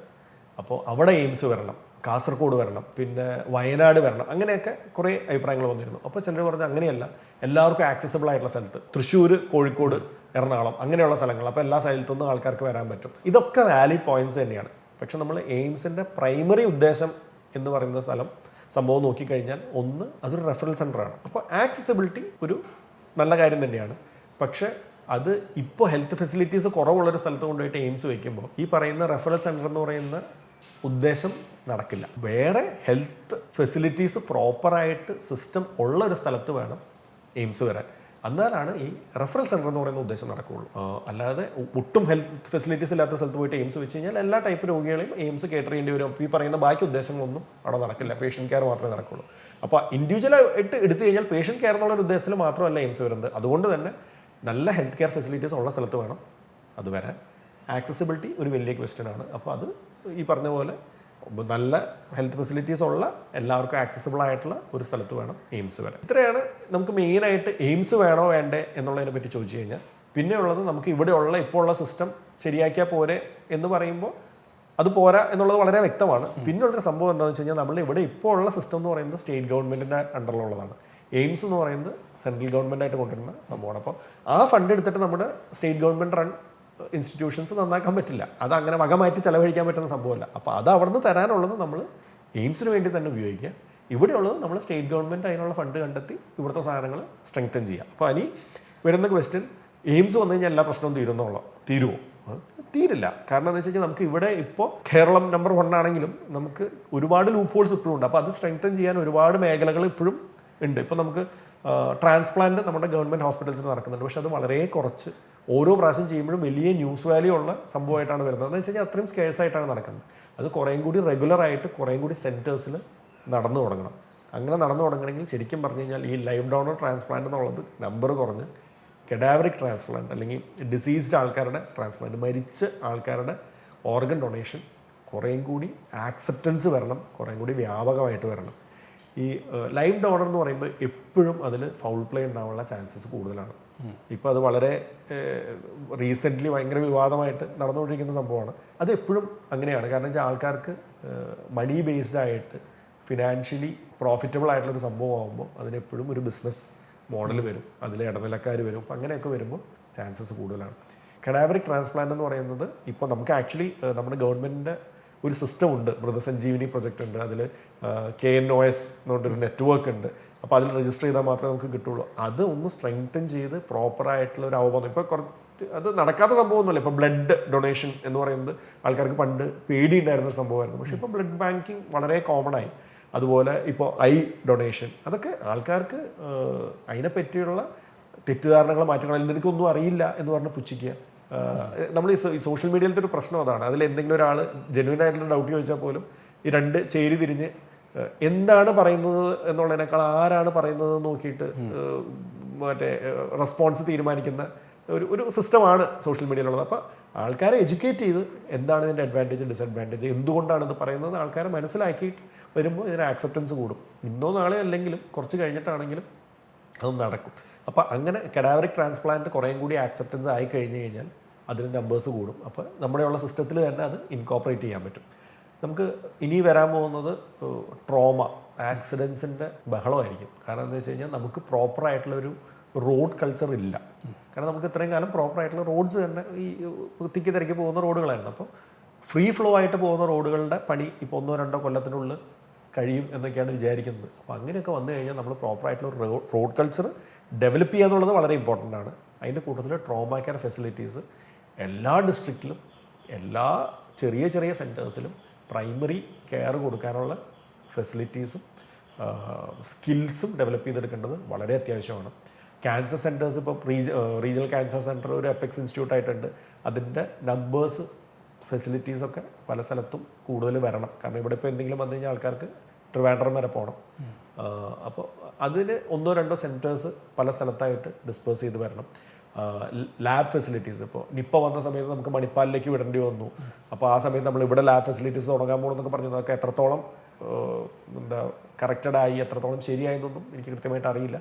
പക്ഷെ അത് കുറേയും കൂടി ആക്സെപ്റ്റുള്ള വളരെ റയറായിട്ടുള്ള ഡിസീസുകൾ പോലും വല്ലപ്പോഴും ആണെങ്കിലും നമുക്കത് ഐഡൻറ്റിഫൈ ചെയ്യാനുള്ള ഫെസിലിറ്റീസ് നമുക്ക് വരണം.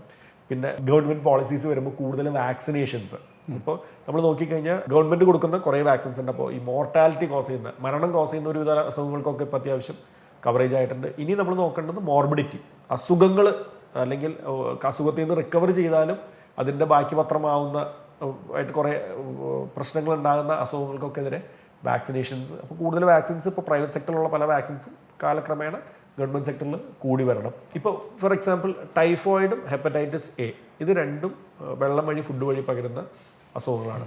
അതിനെതിരെ വാക്സിൻ ഉണ്ട്. അപ്പോൾ അത് നമുക്ക് കൊടുക്കാൻ പറ്റണം. കാരണം എന്താ വെച്ച് കഴിഞ്ഞാൽ നമ്മുടെ ഫുഡ് ആൻഡ് വാട്ടർ സേഫ്റ്റി ഇവിടെ അത്ര സ്ട്രോങ് അല്ല എന്നുള്ളത് കൊണ്ടാണ് നമുക്ക് ഈ വാക്സിൻ കൊടുക്കേണ്ടി വരുന്നത്. ഇപ്പോൾ പുറത്തെ കൺട്രീസിൽ നോക്കിക്കഴിഞ്ഞ് കഴിഞ്ഞാൽ ഹെപ്പറ്റൈറ്റിസ് എയും ടൈഫോയിഡും ഉണ്ടാവില്ല. കാരണം വെച്ച് കഴിഞ്ഞാൽ അവിടെ ഫുഡും വെള്ളവും അവർക്ക് അത്രയും ഉറപ്പാണ്. ഇതിൽ നിന്ന് അത് കിട്ടില്ല എന്നുള്ളത്.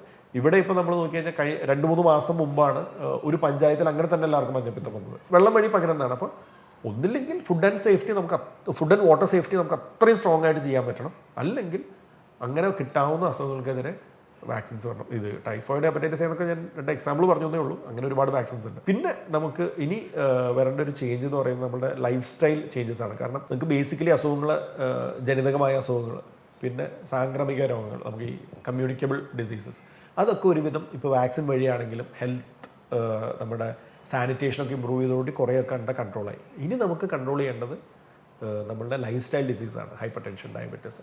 അപ്പോൾ നമ്മളുടെ ഒരു 1-2 തലമുറ മുമ്പ് നോക്കിക്കഴിഞ്ഞാൽ ഫുഡിന് സ്കേഴ്സിറ്റി ആയിരുന്നു. അവർക്ക് ഫിസിക്കൽ എക്സേഷൻ ഭയങ്കര കൂടുതലായിരുന്നു. അപ്പോൾ അതിൻ്റെ പ്രശ്നങ്ങളായിരുന്നു ഉണ്ടായിരുന്നത്. അത് കഴിഞ്ഞ് ഫുഡ് സർപ്ലസ് ആയി തുടങ്ങി, ജോബ് പ്രൊഫൈലൊക്കെ മാറി തുടങ്ങി കഴിഞ്ഞപ്പോൾ അതിൻ്റെ നേരെ ഓപ്പോസിറ്റായി. അതായത് ഇപ്പോൾ ഗ്രാൻഡ് പാരൻസിനോട് ചോദിച്ചു കഴിഞ്ഞാൽ അവരെ സംബന്ധിച്ചിടത്തോളം കുഞ്ഞിന് ആരോഗ്യം വേണം എന്നുള്ളതിനേക്കാളും കുഞ്ഞിന് വണ്ണം വേണം എന്നുള്ളതായിരിക്കും പറയാം. നമുക്ക് ഒ പിയിൽ ഏറ്റവും കോമൺ ആയിട്ട് പാരൻസിൻ്റെ കംപ്ലയിൻറ്റ് കൊച്ചിന് വണ്ണമില്ല, കൊച്ചിന് വിശപ്പില്ല, വിശപ്പുണ്ടാകാനുള്ള മരുന്ന് വരുമോ എന്നുള്ളതാണ്. നമ്മൾ പക്ഷേ ബാക്കി ഹിസ്റ്ററി ചോദിക്കുമ്പോൾ കൊച്ചിൻ്റെ പുറകെ ഓടി അമ്മ വയ്യാണ്ടാവുകയാണ്. പക്ഷേ വണ്ണം പോരാ. അത് വണ്ണം പോരാന്ന് അവരോട് ചോദിക്കുമ്പോൾ അവർക്ക് എത്രയാണ് അതിൻ്റെ എത്ര വെയിറ്റ് വേണമെന്നും, ഇപ്പോൾ ഉള്ളതിനേക്കാളും കുറച്ചും കൂടി കവിള് തുടുത്തിരിക്കണം, കുറച്ചും കൂടി ഉരുണ്ടിരിക്കണം. ആ ഒരു കോൺസെപ്റ്റ് ആക്ച്വലി നമുക്ക് മാറണം. ഈ വെയിറ്റ് എന്നുള്ളൊരു ഒബ്സഷനിൽ നിന്ന് മാറിയിട്ട് ഹെൽത്ത് എന്നുള്ളൊരു ഇതിലേക്ക് വരണം. അപ്പോൾ തന്നെ നമ്മുടെ ഫുഡ് ഹാബിറ്റ്സ് മാറ്റണം. ഫിസിക്കൽ എക്സസൈസ് ഇമ്പോർട്ടൻ്റ് ആണെന്നുള്ളത് മനസ്സിലാക്കണം. അപ്പോൾ അത് പെട്ടെന്നൊരു ദിവസം കൊണ്ട് മാറില്ല. ഇപ്പോൾ നമ്മുടെ മുമ്പത്തെ ജനറേഷനിൽ എത്ര പേര് റെഗുലറായിട്ട് എക്സസൈസ് ചെയ്തിരുന്നു എന്നുള്ളത് അറിയില്ല. അതിൻ്റെ മുമ്പത്തെ ജനറേഷൻ ആക്ച്വലി പാടത്തും പറമ്പിലൊക്കെ പണിയാൻ പോവുക, അല്ലെങ്കിൽ കുറേ നടക്കേണ്ടി വരിക, അങ്ങനെയുള്ളൊരു എക്സസൈസ് ഉണ്ടായിരുന്നു. നമ്മുടെ തൊട്ട് മുമ്പത്തെ ജനറേഷൻ നമ്മുടെ ജനറേഷനായി കഴിഞ്ഞപ്പോഴാണ് അത് ഭയങ്കരമായിട്ട് കുറഞ്ഞു പോയത്. അപ്പോൾ ഇപ്പോൾ നമ്മൾ കുറേ ആൾക്കാർ നടക്കുന്നതും കുറേ ആൾക്കാർ എക്സസൈസ് ചെയ്യുന്നത്, ജിം, അങ്ങനെ കുറേ സംഭവങ്ങളൊക്കെ കാണുന്നുണ്ട്. അത് നമ്മളുടെ വീട്ടിൽ നമ്മൾ റെഗുലറായിട്ട് ചെയ്ത് കഴിഞ്ഞാൽ നമ്മുടെ മക്കളും ചെറുപ്പം തുടങ്ങി അത് ചെയ്തു തുടങ്ങും. അപ്പോൾ അത് ഒരു കൾച്ചറൽ ഷിഫ്റ്റാണ്. ഒരു ജനറേഷൻ മുമ്പ് ചെയ്തിട്ടുള്ള സാധനമാണെങ്കിൽ അത് നമുക്ക് ഓൾറെഡി അന്തർലീനമാണ്. ഞങ്ങൾ പണ്ട് തുടങ്ങി അങ്ങനെ ചെയ്യുന്നവരാണ് എന്ന് പറയും. അപ്പോൾ അതുപോലെ വരേണ്ട ചില സാധനങ്ങളാണ് നമ്മുടെ ഫുഡ് ഹാബിറ്റ്സ് മാറ്റുക എന്നുള്ളതും റെഗുലറായിട്ട് എക്സസൈസ് വരിക എന്നുള്ള സംഭവങ്ങൾ. പിന്നെ ഈ പറഞ്ഞ സാധനങ്ങളൊക്കെ ചെയ്യുമ്പോൾ നാട്ടുകാർ മൊത്തം നന്നായി, ഹോസ്പിറ്റൽസിൽ ഈ പറഞ്ഞ ഫെസിലിറ്റീസൊക്കെ വന്നു, എല്ലാം ഓക്കെയായി. ഇപ്പോഴും നമ്മൾ ന്യൂസ് നോക്കിക്കഴിഞ്ഞാൽ ഉണ്ടാകുന്ന ഒരു ചെറിയ പ്രശ്നം, സേഫ് വർക്ക് എൻവയൺമെൻറ്റ് എന്ന് പറഞ്ഞൊരു സംഭവം നമുക്ക് മെയിൻറ്റെയിൻ ചെയ്യാൻ പറ്റുമോ എന്നുള്ളൊരു പ്രോബ്ലം വരും. അപ്പോൾ അത് എല്ലാ മേഖലകളെയും ബാധിക്കുന്നില്ല, എല്ലാ മേഖലകളെയും ബാധിക്കുന്നുണ്ട്. അത് ഈ ഹോസ്പിറ്റൽസിന് സ്പെസിഫിക് ആയിട്ടുള്ളൊരു പ്രശ്നം വരുന്നത് എന്താണെന്ന് വെച്ച് കഴിഞ്ഞാൽ ഈ ഇമോഷണൽ എൻവയൺമെൻറ്റ് ഭയങ്കരമായിട്ട് കൂടുതൽ വരുന്ന സ്ഥലമാണ് കാഷ്വാലിറ്റീസ് എന്ന് പറയുന്നത്. അപ്പോൾ നേരത്തെ പറഞ്ഞ പോലെ നമുക്കൊരിക്കലും ഒരു പ്രശ്നവും ഇല്ലാത്തൊരു ലോകം ഇല്ല. അസുഖം വഴിയാണെങ്കിലും ട്രോമ വഴിയാണെങ്കിലും ഒക്കെ പ്രശ്നങ്ങളുണ്ടാകാം. അപ്പോൾ അത് ചിലത് നമ്മൾ ആക്സെപ്റ്റ് ചെയ്തേ പറ്റൂ. നമുക്ക് ഒരിക്കലും ഫുൾ പ്രൂഫ് ആയിട്ടുള്ള എന്ത് പ്രശ്നം വന്നാലും രക്ഷപ്പെടുത്തിയെടുക്കാവുന്നൊരു സിസ്റ്റം ഒന്നും നമ്മുടെ നാട്ടിലില്ല. അപ്പോൾ അങ്ങനെ എന്തെങ്കിലും ഒരു പ്രോബ്ലം, ഇപ്പോൾ ഹോസ്പിറ്റലൊരു പ്രശ്നം കാരണം, അല്ലെങ്കിൽ ട്രീറ്റ് ചെയ്യുന്നൊരു ഡോക്ടറിൻ്റെയോ സ്റ്റാഫിൻ്റെയോ പ്രശ്നം കാരണമാണ് ഒരു പ്രോബ്ലം എന്ന് നിങ്ങൾക്ക് സംശയം ഉണ്ടെങ്കിൽ അതിനനുസരിച്ചിട്ടുള്ള നിയമപരമായിട്ടുള്ള വഴികളിലേക്ക് നീങ്ങാൻ പറ്റുന്നുള്ളൊരു സിസ്റ്റം റെഗുലറായിട്ട് വേണം. അല്ലാണ്ട് ഈ കയ്യൂക്കുള്ളവൻ കാര്യക്കാരെന്നുള്ളൊരു സ്ഥിതിയിൽ നിന്നുള്ള അതിൽ നിന്നൊക്കെ മാറേണ്ട സമയം നമ്മൾ ഈ എന്താ പറയുക, നമ്മുടെ സൊസൈറ്റി എന്നുള്ള രീതിയിൽ പ്രോഗ്രസ് ചെയ്യുമ്പോൾ ഇത്രയും നല്ല കാര്യങ്ങൾ നടന്നൊരു സൊസൈറ്റിയിൽ ഇപ്പോഴും ആ ഒരു സ്റ്റേജിൽ നിൽക്കുകയാണെങ്കിൽ അത് വളരെ മോശമായിട്ടുള്ളൊരു കാര്യമാണ്. ഇനി ഇത് ലോകത്ത് ഇല്ലയെന്ന് ചോദിച്ചു കഴിഞ്ഞാൽ ലോകത്ത് പല ഭാഗത്തും ഇതുണ്ട്. പക്ഷേ ഇതിൻ്റെ പേഴ്സൻറ്റേജ് വളരെ വളരെ വളരെ കുറവാണ്. കാരണം എന്ന് വെച്ചാൽ അവർക്ക് ഓൾറെഡി ഇതിനൊക്കെ ഒരു ഗൈഡ് ലൈൻ ഉണ്ട്. അതിനെ പറ്റിയിട്ട് ഇപ്പോൾ ഒരുപാട് ഡിസ്കഷൻ, ഇപ്പോൾ പെട്ടെന്ന് ആ കൽക്കട്ട കേസ് വന്നതോടുകൂടി വീണ്ടും അതിനെ പറ്റിയിട്ട് ഒരുപാട് ഡിസ്കഷൻ നടക്കുന്നുണ്ട്. അപ്പോൾ ഇതിൽ എന്താണെന്ന് വെച്ച് കഴിഞ്ഞാൽ പുറത്തുനിന്നുള്ള ഒരാളിപ്പോൾ മോഷണത്തിന് കയറി കഴിയുമ്പോൾ ഉണ്ടാകുന്ന ഒരു അറ്റാക്ക് ഉണ്ടാകാം. അതിപ്പോൾ ഹോസ്പിറ്റലിലാണെങ്കിലും വേറെ സ്ഥലത്താണെങ്കിലും ഉണ്ടാകാനുള്ള ചാൻസസ് ഒരുപോലെയാണ്. അതുപോലെ മുൻവൈരാഗ്യം വെച്ചിട്ട് ഉണ്ടാകുന്ന അറ്റാക്ക് ഉണ്ടാകാം. അതും നമുക്ക് ഒരു പരിധി വരെ കൺട്രോൾ ചെയ്യാൻ പറ്റുള്ളൂ. ഹോസ്പിറ്റൽ ആയതുകൊണ്ട് പ്രത്യേകിച്ചൊരു കൺട്രോൾ പറ്റുമോ എന്നുള്ളത്. ജൂനിയർ സീനിയേഴ്സ് തമ്മിലുള്ള പ്രശ്നങ്ങൾ ഉണ്ടാകാം. അപ്പോൾ അതും ഒരു പരിധി വരെ വരുള്ളൂ. ഹോസ്പിറ്റലിൻ്റെ സ്പെസിഫിക് ആയിട്ടുള്ള പ്രശ്നം എന്ന് പറയുന്നത് മുൻപ് ഒരു പരിചയമില്ലാത്ത ഒരാൾ നമ്മൾ മുമ്പിൽ വന്ന് നിൽക്കുന്നു, നമുക്ക് കേൾക്കാൻ ഇഷ്ടമില്ലാത്തൊരു സാധനം പറയുകയോ ചെയ്യുകയോ ചെയ്യുമ്പോൾ അതിൻ്റെ പേരിലുണ്ടാകുന്ന അറ്റാക്കാണ്. അതാണ് ഹോസ്പിറ്റലിൽ സ്പെസിഫിക് ആയിട്ട് നടക്കുന്ന അറ്റാക്ക് എന്ന് പറയുന്നത്. അത് നമുക്ക് കേർട്ടൈൽ ചെയ്യാൻ പറ്റണം. അപ്പോൾ അതിന് ഇപ്പോൾ ഗവൺമെൻറ് മുമ്പിൽ കുറേ ഗൈഡ് ലൈൻസ് ഒക്കെ വന്നിട്ടുണ്ട്. സെക്യൂരിറ്റി പേഴ്സണൽ, CCTV ക്യാമറാസ്, പിന്നെ ആക്സസ്, അതായത് ഒരു രോഗിയുടെ കൂടെ 10 പേര് വരുന്ന സിസ്റ്റം, അങ്ങനത്തെ സംഭവങ്ങളൊക്കെ കേർട്ടൈൽ ചെയ്യുക. അതിന് വരുന്ന ഗൈഡ് ലൈൻസ് പ്രോപ്പറായിട്ട് ഇംപ്ലിമെൻറ്റ് ചെയ്ത് ഓരോ പ്രശ്നം വരുമ്പോൾ മാത്രം അതിനെപ്പറ്റി കുറേ ഡിസ്കഷൻ നടത്തി പിന്നെ അത് മാഞ്ഞു പോകുന്നൊരു ഇത് മാറി അതിൽ നിന്ന് ഒരു ഫുൾ പ്രൂഫ് ആയിട്ടുള്ളൊരു സിസ്റ്റം വരിക. ഇതൊക്കെയാണ് നമുക്ക് ആവശ്യമുള്ളത് ഇനി മുന്നോട്ട് പോകുമ്പോൾ. ഇൻഡിവിജ്വലി, സൊസൈറ്റി എന്നുള്ള രീതിയിലൊരു പ്രോഗ്രസിൻ്റെ ഭാഗമായിട്ട് വരേണ്ടത് ഇതൊക്കെയാണ്. അപ്പോൾ ഏറ്റവും ആദ്യം ചോദിച്ച ചോദ്യം എയിംസ് കേരളത്തിൽ വേണോ എന്ന് ചോദിച്ചു കഴിഞ്ഞാൽ വേണം. അതിൻ്റെ കൂട്ടത്തിൽ ഇപ്പോൾ ഈ പറഞ്ഞ സംഭവങ്ങളൊക്കെ വരണം. അപ്പോഴാണ് അതൊരു പ്രോപ്പർ പ്രോഗ്രസ് ആവുന്നത്. ശരിക്കും നമ്മൾ ആശുപത്രിയെ കുറിച്ച് സംസാരിച്ചു തുടങ്ങി ഒരു കംപ്ലീറ്റ് കൾച്ചറൽ പ്രോഗ്രസിൻ്റെ ആവശ്യകതയാണ് നമ്മൾ പറയുന്നത്. അതെ, അതെന്ന് വെച്ച് കഴിഞ്ഞാൽ എൻ്റെ അടുത്ത് ആദ്യം ഇപ്പോൾ അന്ന് എൻ്റെ അടുത്ത് ചോദിച്ചിരുന്നു ഈ എയിംസ് കേരളത്തിൽ വേണോ, ഡോക്ടറുടെ അഭിപ്രായം എന്താണ്. അപ്പോൾ ഞാനത് ഒറ്റ വാക്കിൽ പറയാൻ പറ്റില്ല എന്ന് പറഞ്ഞപ്പോൾ സത്യം പറഞ്ഞാൽ എനിക്ക് ഇത്രയും പ്രിപ്പറേഷനൊന്നും ഉണ്ടായിരുന്നില്ല. അത് കുറേ സാധനങ്ങൾ പറയണം എന്ന് മാത്രമേ ഉണ്ടായിരുന്നുള്ളൂ. പിന്നെ അത് കഴിഞ്ഞിട്ട് അതിനെക്കുറിച്ച് വായിച്ചൊക്കെ വന്നപ്പോഴാണ് ഇത്രയും സംഭവങ്ങൾ അതിൽ ഓൾറെഡി ഉണ്ട് എന്നുള്ളത് മനസ്സിലാവുന്നത്. പിന്നെ ഇവിടെ ഞാൻ മെൻഷൻ ചെയ്യേണ്ട ഒരു കാര്യം, ഇൻഫോ ക്ലിനിക് എന്ന് പറഞ്ഞ ഡോക്ടേഴ്സിൻ്റെ ഒരു ഗ്രൂപ്പ് ഉണ്ട്. അപ്പോൾ അതിലുള്ള എല്ലാ ഡോക്ടേഴ്സിൻ്റെ അടുത്തുനിന്നും ഞാൻ പേഴ്സണലി ഒപ്പീനിയൻ എടുത്തിട്ടുണ്ടായിരുന്നു. പക്ഷേ ഞാനിവിടെ പറഞ്ഞത് ഇൻഫോ ക്ലിനിക്കിൻ്റെ ഒപ്പീനിയൻ അല്ല, ഞാൻ പറഞ്ഞത് എൻ്റെ ഒപ്പീനിയനാണ്. പക്ഷേ അതിലത്തെ ഓരോ ഇൻഡിവിജ്വൽസിൻ്റെ ഒപ്പീനിയൻ ഞാൻ എടുത്തിരുന്നു. അതിൽ ചിലത് ഭയങ്കര കോൺട്രാസ്റ്റിംഗ് ആയിട്ടുള്ള ഒപ്പീനിയനാണ്. കാരണം അതിൽ ചിലർ പറഞ്ഞത് നേരത്തെ പറഞ്ഞ പോലെ ഹെൽത്ത് ഫെസിലിറ്റീസ് ഒട്ടും ഇല്ലാത്ത സ്ഥലത്ത് എയിംസ് വരണമെന്നാണ്. അപ്പോൾ അത് കേട്ടപ്പോൾ എനിക്ക് അതാണ് ശരിയെന്ന് തോന്നി. പക്ഷേ വേറെ ആൾ നേരെ ഓപ്പോസിറ്റാണ് പറഞ്ഞത്, അതല്ല എയിംസിൻ്റെ ഉദ്ദേശം എനിക്ക്. അപ്പോൾ അതിനാൾ പറഞ്ഞ ലോജിക്ക് വളരെ പ്രോപ്പറായിട്ട് തോന്നി. അപ്പോൾ ഞാൻ ഇതിനെപ്പറ്റി വായിച്ചു കഴിഞ്ഞപ്പോൾ ഇപ്പോൾ ഡൽഹി എയിംസ് പ്രോപ്പറായിട്ട് വർക്ക് ചെയ്യാനുള്ള കാരണം അവിടെയുള്ള ബാക്കിയുള്ള ഗവൺമെൻറ് ഹോസ്പിറ്റൽ സെറ്റപ്പ് സ്ട്രോങ് ആയതുകൊണ്ടാണ്. അപ്പോൾ അവിടേക്കാണ് ഫസ്റ്റ് പേഷ്യൻ്റ് പോകുന്നത്. അല്ലെങ്കിൽ ഇവിടെ ഓവർഫ്ലോ ചെയ്യുമ്പോൾ അങ്ങോട്ട് അവർക്ക് പേഷ്യൻറ്റിനെ വിടാൻ പറ്റണം. അതുകൊണ്ടാണ് അവിടെ പ്രോപ്പറായിട്ട് നിൽക്കുന്നത്. അല്ലെങ്കിൽ ഒരു റൂറൽ ഏരിയയിൽ പോയിട്ട് എയിംസ് തുടങ്ങിയിട്ട് ഇല്ല നിങ്ങൾ പേഷ്യൻ്റെ ഇത്ര കിലോമീറ്റർ അപ്പുറമുള്ള ഒരു ഹോസ്പിറ്റലിൽ കൊണ്ടുപോകണമെന്ന് പറഞ്ഞാൽ അത് നടക്കില്ല. അപ്പോൾ ആ ലോജിക്ക് എനിക്ക് വളരെ പ്രോപ്പറായിട്ട് തോന്നി. അപ്പോൾ അതിനെപ്പറ്റി വായിച്ചു കഴിഞ്ഞപ്പോൾ ആ പറയുന്നതിൽ കാര്യമുണ്ടെന്ന് തോന്നി. അങ്ങനെ ഇപ്പം ഞാൻ പറഞ്ഞിട്ടുള്ള എല്ലാ കാര്യങ്ങളും എഴുതി വെച്ച പോയിന്റ്സിലൊക്കെ അവരുടെയൊക്കെ കോൺട്രിബ്യൂഷൻ ഉണ്ട്. പക്ഷേ ആസ് എ ഗ്രൂപ്പ് ഒരു അഭിപ്രായ സമന്വയമൊന്നും അവിടെ നടന്നിട്ടില്ല. പക്ഷേ എൻ്റെ അഭിപ്രായം രൂപീകരിക്കുന്നതിൽ അവർ ഓരോരുത്തരും കോൺട്രിബ്യൂട്ട് ചെയ്തിട്ടുണ്ട്. പിന്നെ വായിച്ചുണ്ടാക്കിയതും ഒക്കെയാണ്. ഞാൻ പറഞ്ഞത് ശരി അല്ലെങ്കിൽ ഞാൻ പറഞ്ഞത് മാത്രം ശരിയെന്നൊന്നുമില്ല. ഇത് എൻ്റെ ഒരു എന്താ വ്യൂ പോയിന്റിൽ നിന്ന് ഞാൻ പറഞ്ഞതെന്ന് മാത്രം. വേറെ വ്യൂ പോയിന്റ് ഉണ്ടാവും, അതും ശരിയാവാം, അതിലും ശരികളുണ്ടാവാം, ഇതിലും തെറ്റുകളുണ്ടാവാം. ബട്ട് ഇതാണ് എൻ്റെ അഭിപ്രായം. ഓക്കെ. അല്ല, മെഡിക്കൽ കോളേജിനെ കുറിച്ചൊക്കെ പറയുമ്പോൾ ഞാനും മുമ്പ് ആലോചിച്ചിട്ടുണ്ട്. മെഡിക്കൽ കോളേജിൽ സ്റ്റുഡൻസ് ഉണ്ടെന്നും പറയുന്നു, എന്നാൽ അതേസമയം എന്തെങ്കിലും ഒരു പ്രശ്നം വരുമ്പോൾ ആ വേഗം മെഡിക്കൽ കോളേജിൽ കൊണ്ടുപോകാം എന്നും പറയുന്നു. അപ്പം ഇതെങ്ങനെയാണ് ഈ രണ്ടും കൂടി ഒരുമിച്ച് പോകുക എന്നുള്ളൊരു ഡൗട്ട് ഉണ്ടായിരുന്നു. അതെന്ന് വെച്ച് കഴിഞ്ഞാൽ അത് രണ്ടും അതിൻ്റെ ഉദ്ദേശങ്ങളാണ്. അതായത് ഒരു പ്രശ്നം വരുമ്പോൾ മെഡിക്കൽ കോളേജിലേക്ക് കൊണ്ടുപോകുമ്പോൾ ബാക്കിയുള്ള ചെറിയ ഹോസ്പിറ്റൽസിൽ ഇല്ലാത്ത ഫെസിലിറ്റീസ് മെഡിക്കൽ കോളേജിലുണ്ട്. ആ ഫെസിലിറ്റി എങ്ങനെ ഉപയോഗിക്കണം എന്ന് അടുത്തൊരു ജനറേഷൻ പഠിക്കണം. അതിന് അവിടെ സ്റ്റുഡൻസ് ഉണ്ട്.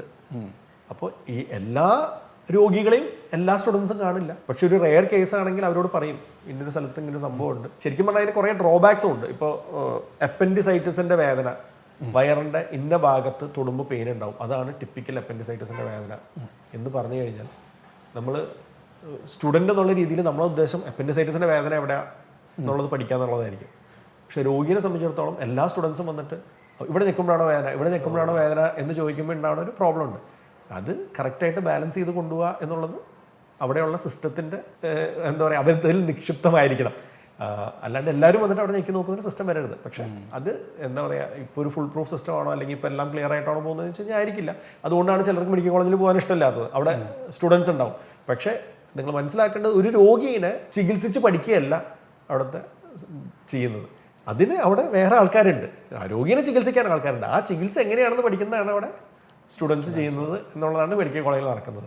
അതിനേക്കാളും ഒരു പടി കടന്ന് അതിൽ നമുക്ക് ഇനി എന്താ പറയുക പുതിയ എന്തെങ്കിലും ചികിത്സാ രീതികളോ അല്ലെങ്കിൽ കണ്ടുപിടിക്കുന്ന ഡയഗ്നോസ്റ്റിക് രീതികളോ എന്തെങ്കിലും വേറെ ചെയ്യാൻ പറ്റുമോ എന്നുള്ളതാണ് റിസർച്ച് എന്ന് പറയുന്നത്. അതാണ്. അല്ലെങ്കിൽ ഇപ്പോൾ ഒരു രോഗം വന്നു, ആ രോഗത്തിൻ്റെ പ്രൊഫൈൽ എങ്ങനെയായിരിക്കും, എങ്ങനെയൊക്കെ ചെയ്താലാണ്, അല്ലെങ്കിൽ ട്രീറ്റ് ചെയ്യാണ്ട് വിട്ട് കഴിഞ്ഞാൽ ഇതെങ്ങനെ പോകും, ട്രീറ്റ് ചെയ്ത് കഴിഞ്ഞാൽ ഇതെങ്ങനെ പോകും, ഇങ്ങനെയുള്ള സംഭവങ്ങൾ ആണ് നമ്മൾ റിസർച്ചിൽ ചെയ്യേണ്ടത്. അതിപ്പോൾ തൽക്കാലം ഇവിടെയുള്ള സ്ഥലത്തൊന്നും അത് ചെയ്യാനുള്ള ഫെസിലിറ്റി ഇല്ല. അതിനാണ് നമ്മൾ ഈ പറയുന്നൊരു എയിംസ് പോലുള്ളൊരു ഫെസിലിറ്റി വേണമെന്ന് പറയുന്നത്. ശരിക്കും പറഞ്ഞു കഴിഞ്ഞാൽ ഒരു 100 കൊല്ലം മുമ്പത്തെ മെഡിക്കൽ പ്രോഗ്രസ് നോക്കിക്കഴിഞ്ഞ് കഴിഞ്ഞാൽ ഒരുപാട് എന്താ പറയുക ഇൻഹ്യൂമൻ ആയിട്ടുള്ള പ്രാക്ടീസുകൾ നടന്നിട്ടുള്ള ഒരു മേഖലയാണ്. അതൊക്കെ കൂടിയാണ് നമ്മളിപ്പോൾ ആക്ച്വലി അനുഭവിക്കുന്ന പ്രിവിലേജും ഇതൊക്കെ. ഇപ്പോൾ ഗൈനക്കോളജിയിൽ ഏറ്റവും അധികം കോൺട്രിബ്യൂഷൻ നടത്തിയിട്ടുള്ള ഒരു ഡോക്ടറാണ് ഡോക്ടർ സിംസ് എന്ന് പറയുന്നത്. ഇപ്പോഴും നമ്മൾ ഡെലിവറി ടൈമിൽ കിടത്തുന്ന position, Sims position, Sims speculum എന്നൊക്കെ പറഞ്ഞ സാധനങ്ങളൊക്കെ പുള്ളിയുടെ പേരിലാണ്. പുള്ളിയാണ് ഫാദർ ഓഫ് മോഡേൺ ഗൈനക്കോളജി എന്ന് പറയുന്നത്. പുള്ളിക്കാരൻ പക്ഷേ ഈ റിസർച്ച് ഒക്കെ നടത്തിയത് അവിടെയുള്ള സ്ലേവ്സ് പെണ്ണുങ്ങളുടെ മുകളിലാണ്. അന്ന് പുള്ളി ചെയ്ത ആ റിസർച്ചാണ് ഇന്നിപ്പോൾ നമ്മൾ പ്രാക്ടീസായിട്ട് കൊണ്ടുവന്നിരിക്കുന്നത്. അപ്പോൾ അതിനനുഭവിച്ചത് ആക്ച്വലി അന്നത്തെ സ്ലേവറി അനുഭവിച്ചിരുന്ന പെണ്ണുങ്ങളാണ്. അതും പുള്ളിക്കാരൻ ഈ പറഞ്ഞ സംഭവങ്ങളൊക്കെ നടത്തുന്നത് അനസ്തീഷ്യ പോലും കൊടുക്കാതെയാണ്. അന്ന് അനസ്തീഷ്യ കണ്ടുപിടിച്ചിട്ടുണ്ട്. അതിനേക്കാൾ മുമ്പത്തെ കാലഘട്ടത്തിൽ അനസ്തീഷ്യ ഇല്ല. ഈ കാലഘട്ടത്തിൽ അനസ്തീഷ്യ ഉള്ളപ്പോൾ പോലും പുള്ളി അത് കൊടുത്തില്ല. കാരണം പുള്ളി വിചാരിച്ചത് ഇവർക്ക് വേദന കുറവായിരിക്കും എന്നാണ്. അതായത് വൈറ്റ് പീപ്പിളിനോട് കമ്പയർ ചെയ്യുമ്പോൾ ഇവർക്ക് വേദന കുറവായിരിക്കും, അതുകൊണ്ട് ഇവർക്ക് അനസ്തീഷ്യയുടെ ആവശ്യമില്ല എന്ന്. അപ്പോൾ പുള്ളിക്കാരൻ എന്താ പറയുക, ഒരുപാട് കോൺട്രിബ്യൂഷൻ നടത്തിയിട്ടുള്ള ആളാണ്. പക്ഷേ പുള്ളിയുടെ റിസർച്ച് എന്ന് പറയുന്നത് വളരെ ഇൻഹ്യൂമൻ ആയിട്ടുള്ള റിസർച്ചുകളായിരുന്നു. അതുപോലെ സിഫിലിസ് എങ്ങനെ പ്രോഗ്രസ് ചെയ്യും എന്നറിയാൻ വേണ്ടിയിട്ട് ഇതുപോലെ വോളണ്ടിയേഴ്സിനെ റിക്രൂട്ട് ചെയ്ത് അവരുടെ അടുത്തൊക്കെ പറഞ്ഞിരിക്കുന്നത് ഫ്രീ ട്രീറ്റ്മെൻറ്റ് കിട്ടുന്നതുകൊണ്ടാണ് റിക്രൂട്ട് ചെയ്തത്. എന്നിട്ട് സിഫിലിസ് ആണെന്നാണ് എൻ്റെ ഓർമ്മ. സിഫിലിസിൻ്റെ ഇത് അവർക്ക് ഇഞ്ചെക്ട് ചെയ്ത് ട്രീറ്റ് ചെയ്യാണ്ട് വെച്ച് ഇത് എങ്ങനെയാണ് പ്രോഗ്രസ് ചെയ്യുന്നത്, എന്തൊക്കെ കോംപ്ലിക്കേഷൻസ് വരും എന്നൊക്കെ റിസർച്ച് നടത്തിയിരുന്നത് ഒരുപാട് കൊല്ലം മുമ്പൊന്നുമല്ല, ഒരു കഴിഞ്ഞ 100 കൊല്ലത്തിൽ നടത്തിയിട്ടുള്ളതാണ്. അതുകൊണ്ട് സിഫിലിസിൻ്റെ എല്ലാ ഡീറ്റെയിൽസും നമുക്കറിയാം. പക്ഷേ അതിന് നടത്തിയിട്ടുള്ള റിസർച്ച് ഇൻഹ്യൂമൻ ആയിട്ടുള്ള സംഭവമാണ്. ഇന്നത്തെ കാലത്ത് അങ്ങനെ ഒരു സംഭവം നടക്കില്ല. കാരണം എന്താ വെച്ച് കഴിഞ്ഞാൽ നമ്മളിപ്പോൾ എന്തൊരു ചെറിയ സ്റ്റഡി നടത്തുകയാണെങ്കിലും എത്തിക്കൽ ക്ലിയറൻസ്, ഈ മേഖലയിലുള്ള വേറെ പല പല ആൾക്കാരുടെ അടുത്ത് നിന്നുള്ള എത്തിക്കൽ ക്ലിയറൻസ് കിട്ടിയതിന് ശേഷം നമുക്ക് എന്തൊരു ചെറിയ റിസർച്ച് ആണെങ്കിലും നടത്താൻ പറ്റുള്ളൂ. അപ്പോൾ അങ്ങനെയൊക്കെ ഒരുപാട് എന്താ പറയുക, ഈ നേരത്തെ പറഞ്ഞ പോലെ സൊസൈറ്റി എന്നുള്ള രീതിയിൽ നമ്മൾ ഒരുപാട് മുന്നോട്ട് പോയി. അപ്പോൾ റിസർച്ച് നടത്തുന്ന ഹോസ്പിറ്റൽ അവിടെ എന്ത് ധൈര്യത്തിൽ നമ്മൾ പോകും എന്ന് പറഞ്ഞാൽ കാര്യമില്ല. ചിലപ്പോൾ അതിനൊരു ട്രീറ്റ്മെൻറ്റും ഉണ്ടാവില്ലായിരിക്കും. അപ്പോൾ ഇന്ന ട്രീറ്റ്മെൻറ്റ് അതിന് വർക്ക് ആവുമോ, അത് വർക്കായാൽ അത് 2 പേർക്കും ഗുണമാണ്. 2 പേർക്കെന്നല്ല, അത് ഒരുപാട് ജനറേഷന് തന്നെ ചിലപ്പോൾ ഗുണമാകുന്നത്. അപ്പം അങ്ങനത്തെയൊക്കെ സംഭവങ്ങൾ നടത്താൻ ഉള്ള ഓപ്ഷനുള്ള സ്ഥലമാണ് എയിംസ് എന്ന് പറയുന്നത്. അതാണ് വീണ്ടും വീണ്ടും നമ്മൾ അതിലേക്ക് എത്തുന്നത്. ഈ പേഷ്യൻ്റ് കെയർ മാത്രമല്ല എന്ന ആൾക്കാരെ മനസ്സിലാക്കുക എന്നുള്ളൊരു ഉദ്ദേശത്തിലാണ് വീണ്ടും പല സാധനങ്ങളും പറഞ്ഞു കഴിയുമ്പോഴും ഇത് നമുക്ക് എയിംസിൽ ചെയ്യാൻ പറ്റും എന്നുള്ളൊരു സെൻറ്റൻസിലേക്ക് നമ്മൾ എത്തുന്നത്. എനിക്കിത് പറഞ്ഞു കേട്ടപ്പോൾ ഫീൽ ചെയ്ത ഒരു കാര്യം എന്ന് പറയുന്നത്, ആദ്യം നമ്മൾ ചെറിയ അസുഖങ്ങൾ വരുമ്പോൾ ആദ്യം പ്രൈമറി ഹെൽത്ത് സെൻറ്റേഴ്സിനെ ഫോക്കസ് ചെയ്യുക. അതായത് നമ്മൾ അവിടെ ചെന്ന് തുടങ്ങുക, അവിടേക്ക് ആളുകൾ കൂടുമ്പോൾ അവിടുത്തെ ഫെസിലിറ്റീസ് നന്നാവും, അവിടെ നിന്ന് റെഫർ ചെയ്ത് പോകുന്ന അടുത്ത ഹോസ്പിറ്റലുകളും, അങ്ങനെ ഒരു പബ്ലിക് സെക്ടറിൻ്റെ ഒരു ഡെവലപ്മെൻറ്റ് മൊത്തത്തിൽ ഡെവലപ്പ് ചെയ്യണം. അതിന് ആക്ച്വലി നമ്മളുടെ ഇതും മാറണം. അപ്പോൾ തൊട്ടടുത്ത മെഡിക്കൽ, ഇപ്പോൾ ഞാൻ ഹൗസ് സർജൻസി ചെയ്യുന്ന സമയത്ത് തന്നെ വെളുപ്പിന് ഒരു 6 മണി തുടങ്ങി 8 മണി വരെ ഭയങ്കര തിരക്കായിരിക്കും കാഷ്വാലിറ്റിയിൽ. അത് കാലിക്കറ്റ് മെഡിക്കൽ കോളേജിൽ. അത് വെച്ച് കഴിഞ്ഞാൽ ഒരു ദിവസത്തെ പനി, ഇന്ന് രാവിലെ എഴുന്നേറ്റപ്പോൾ തുടങ്ങി ചെറിയൊരു പനി, അപ്പോൾ അവർക്ക് OP-യിൽ വന്ന് നിൽക്കാൻ, അപ്പോൾ നമ്മൾ കുറേ കാര്യങ്ങൾ ഫാക്ടേഴ്സ് ഡിപ്പെൻഡ് ചെയ്യണം. അവർക്ക് രാവിലെ ജോലിക്ക് പോകണം. അപ്പോൾ അതിനേക്കാളും മുമ്പ് ഈ പണി തീർത്ത് കഴിഞ്ഞപ്പോൾ കാഷ്വാലിറ്റിയിലേക്ക് വരുന്ന ഒരു കേസല്ല അത്. പക്ഷേ ഇവിടെ വന്നു കഴിഞ്ഞാൽ കാര്യം നടക്കും. അപ്പോൾ അതുകൊണ്ട് അവരെന്ത് ചെയ്യുന്നത് വെച്ച് കഴിഞ്ഞാൽ OP-യിലേക്ക് പോകാൻ നിൽക്കില്ല. OP-യിലേക്ക് പോകണമെങ്കിൽ മറ്റേ റെഫറൻസ് ലെറ്റർ വേണം. അപ്പോൾ കാഷ്വാലിറ്റി ഇല്ല. അങ്ങനെ ഒരു ഇതിൽ എന്താണെന്ന് വെച്ച് കഴിഞ്ഞാൽ നമ്മുടെ മെഡിക്കൽ കോളേജിൻ്റെ ഗ്രോത്ത് സ്റ്റാൻഡേർഡായി പോകും. അത് ഒരുപാട് വളർച്ച ഉണ്ടാവില്ല. കാരണം ഈ പേഷ്യൻ്റ് കേട്ടറിങ്ങിൽ ഇപ്പോൾ മെഡിക്കൽ കോളേജിൽ കോഴിക്കോട് വന്ന് നോക്കിക്കഴിഞ്ഞ് കഴിഞ്ഞാൽ ഒരു പനി സീസൺ വന്നു കഴിഞ്ഞാൽ അവിടെ ബെഡിലല്ല, ബെഡുകളുടെ ഇടയിൽ മാത്രമല്ല വരാന്തയിൽ വരെ പേഷ്യൻസ് കിടക്കുന്നുണ്ടാവും. അത് കോമൺ ആയിട്ടുള്ള ഇതാണ്. അവിടെ നമ്പർ ഓഫ് ബെഡ്സിനുള്ള IV സ്റ്റാൻഡേ ഉള്ളൂ. അപ്പോൾ നമ്മൾ ചിലപ്പോൾ സൈഡിലത്തെ ഗ്രില്ലിൽ IV ഫ്ലൂയിഡ് കെട്ടി തൂക്കിയിട്ടിരിക്കുന്നത് കാണാം. അതിലും മോശം സിറ്റുവേഷനിൽ ബൈസ്റ്റാൻഡർ IV ബോട്ടിൽ പിടിച്ച് നിൽക്കുന്നത് കാണാം. അത് അപ്പോൾ ഗവൺമെൻറ് എന്താണ് അതിന് വേണ്ടി ചെയ്യുന്നത് വെച്ച് കഴിഞ്ഞാൽ ഗവൺമെൻറ്റിൻ്റെ മാത്രം ഉത്തരവാദിത്തം നമുക്കത് പറയാൻ പറ്റില്ല. കാരണം അതിന് തുടങ്ങിയ സമയത്ത് ഇത്രയും സ്ഥലത്തുള്ള ഇത്രയും പോപ്പുലേഷന് വേണ്ടിയിട്ടായിരിക്കും അവർ മെഡിക്കൽ കോളേജ് തുടങ്ങിയിട്ടുണ്ടാവുക. പോപ്പുലേഷൻ കൂടി വേറെ സെൻറ്റേഴ്സ് വന്നിട്ടുണ്ട്, പക്ഷെ അതിലേക്ക് ഡിസ്ട്രിബ്യൂട്ട് ചെയ്ത് പോകാണ്ട് വീണ്ടും ഇവിടേക്ക് തന്നെ ഓവർലോഡ് വരുമ്പോൾ അപ്പോൾ എല്ലാം കൊണ്ടും ഫെസിലിറ്റീസ് കൂടണം. ഇൻഫ്രാസ്ട്രക്ചർ മാത്രമല്ല, തസ്തികകൾ നിറയ്ക്കണം. അപ്പോൾ എന്താ പറയുക, ഇപ്പോഴത്തെ ഒരു നമ്പറിന് എന്തൊക്കെ ഫെസിലിറ്റീസ് വേണം, എത്രത്തോളം ആൾക്കാർ വേണം എന്നുള്ളൊരു പുതിയ പഠനം നടത്തിയിട്ട് അതിനനുസരിച്ചിട്ട് വേണം നമ്മൾ ചെയ്യാൻ. ഇനി അത് ഒരു സാധനം നടത്തിയിട്ട് അതിൻ്റെ റിപ്പോർട്ട് വന്നിട്ട് പിന്നെ 5 കൊല്ലം നമ്മൾ അതിൻ്റെ മുകളിൽ അടയിരുന്നിട്ട് പിന്നെ നമ്മൾ അതിനെ പറ്റി ചെയ്യാൻ തുടങ്ങുമ്പോൾ നമ്മൾ ആക്ച്വലി 10 കൊല്ലം പുറകിലായിട്ടുണ്ടാവും. അപ്പോൾ അതിനനുസരിച്ചിട്ട് അപ്ഡേറ്റ് ചെയ്തിട്ടുള്ളൊരു സിസ്റ്റം വേണം ഇനി തുടങ്ങാനും തുടരാനും ഒക്കെ. നമ്മൾ വർക്ക് പ്ലേസ് സേഫ്റ്റിനെ കുറിച്ച് പറഞ്ഞു. അപ്പം ഈ ജനങ്ങളുടെ ഭാഗത്തു നിന്ന് ഉണ്ടാവേണ്ട ഒരു കാര്യം എന്ന് പറയുന്നത് ഇതുപോലെ ഒരുപാട് തിരക്കുണ്ടാക്കാതിരിക്കുക ഒന്ന്, പിന്നെ ഇമോഷണലി നമ്മൾ റിയാക്ട് ചെയ്യുന്നത് കൺട്രോൾ ചെയ്യണം. അതെ അതെന്ന് വെച്ചാൽ ഇപ്പോൾ പൊതുവേ ഇപ്പോൾ ഒരു ഡോക്ടർക്ക് ഒരു അടി കിട്ടി എന്ന് പറഞ്ഞാൽ നമ്മൾ അതിൻ്റെ ന്യൂസിൻ്റെ അടിയിൽ നോക്കിക്കഴിഞ്ഞ് കഴിഞ്ഞാൽ സർപ്രൈസിംഗ്ലി മെജോറിറ്റി ഓഫ് ആൾക്കാർ അതിനെ സപ്പോർട്ട് ചെയ്യുന്നവരായിരിക്കും. ഓക്കെ, അത് കുഴപ്പമില്ല, അവന് കിട്ടേണ്ടതാണ്. ആൾക്ക് ആ ഡോക്ടർ എന്താണെന്നോ ആരാണെന്നോ എന്ത് ചികിത്സയാണോ കൊടുത്തതെന്നോ ഒന്നും അറിയില്ല. പക്ഷെ അവരുടെ അത് കുഴപ്പമില്ല, അവരുടെ ഒരെണ്ണം കിട്ടണമെന്നുണ്ട്, കുഴപ്പമില്ല എന്നുണ്ട്. ആ മെൻറ്റാലിറ്റി ആൾക്കാരുടെ മാറാത്തോടത്തോളം കാലം അതൊരിക്കലും നേരെയാവാൻ പോകുന്നില്ല. ഇപ്പോൾ ഒരു ചായക്കടക്കാരൻ ഉണ്ടാക്കിയ ചായ ഇഷ്ടപ്പെട്ടില്ല, അപ്പോൾ നമ്മൾ എല്ലാ ചായക്കടക്കാരെയും അടിക്കാൻ തുടങ്ങുക. അല്ലെങ്കിൽ നമ്മളൊരു കടയിൽ പോയിട്ട് ഒരു ടാപ്പ് വാങ്ങി വീട്ടിൽ വന്നപ്പോൾ ടാപ്പിന് ലീക്ക്, അപ്പോൾ നമ്മൾ സാറിന് എന്താ ചെയ്യുക, അത് അവരെ വിളിച്ച് പറയും, അല്ലെങ്കിൽ അത് റീപ്ലേസ് ചെയ്യുകയും ചെയ്യും. അല്ല, അതിന് പകരം ടാപ്പ് തന്നതിന് ലീക്കാണ്, നമ്മൾ ആ ടാപ്പ് കടക്കാരനെ അടിക്കാൻ തുടങ്ങി. അങ്ങനെ എല്ലാ സ്ഥലത്തും നമ്മൾ ഇങ്ങനെ പെരുമാറാൻ തുടങ്ങി കഴിഞ്ഞ് കഴിഞ്ഞാൽ ഈ ടാപ്പ് വെക്കുന്നതെന്ന് വിചാരിക്കും, അയ്യോ ഡോക്ടറെ തല്ലാൻ പാടില്ലായിരുന്നു. അല്ലെങ്കിൽ ഈ ചായക്കടക്കാരൻ വിചാരിക്കും, ഓ ചായ മോശമാകുമ്പോൾ എനിക്ക് തല്ല് കിട്ടുകയാണെങ്കിൽ, ആ ചികിത്സ പ്രശ്നമാണെങ്കിൽ ഡോക്ടറെ തല്ലാൻ പാടില്ല. അതല്ലാണ്ട് ഇവിടെ മാത്രമാണ് ഈ തല്ല് നടക്കുന്നതെന്ന് വെച്ച് കഴിഞ്ഞാൽ ഒരിക്കലും ആൾക്കാരുടെ മെൻറ്റാലിറ്റി മാറാൻ പോകുന്നില്ല. ഇപ്പം ഞാൻ പറഞ്ഞു വന്നത് ബാക്കി എല്ലാവരും കയറി തള്ളണമെന്നല്ല, ഇവിടെ നമ്മളുടെ മെൻറ്റാലിറ്റി മാറ്റണം എന്നുള്ളതാണ്. അപ്പോൾ പിന്നെ ഈ പറഞ്ഞ പോലെ കാഷ്വാലിറ്റി എന്ന് പറയുന്നത്, ഇപ്പോൾ നാളെ ഞാൻ അവിടെ നിൽക്കേണ്ടി വരുമ്പോൾ എൻ്റെ ഇപ്പോഴത്തെ മെൻറ്റാലിറ്റി ആയിരിക്കില്ല അവിടെ നിൽക്കുമ്പോൾ. പക്ഷെ അവിടെ നിന്നിട്ട് നമ്മൾ എന്തെങ്കിലും അലമ്പ് കളിച്ചു കഴിഞ്ഞാൽ അതിന് അതിൻ്റേതായിട്ടുള്ള പ്രത്യാഘാതം നേരിടേണ്ടി വരും എന്നുള്ളൊരു സ്ഥിതി വരികയാണെങ്കിൽ ഞാൻ രണ്ടാമതൊന്ന് ചിന്തിക്കും ഇങ്ങനെ ചെയ്യുമ്പോൾ.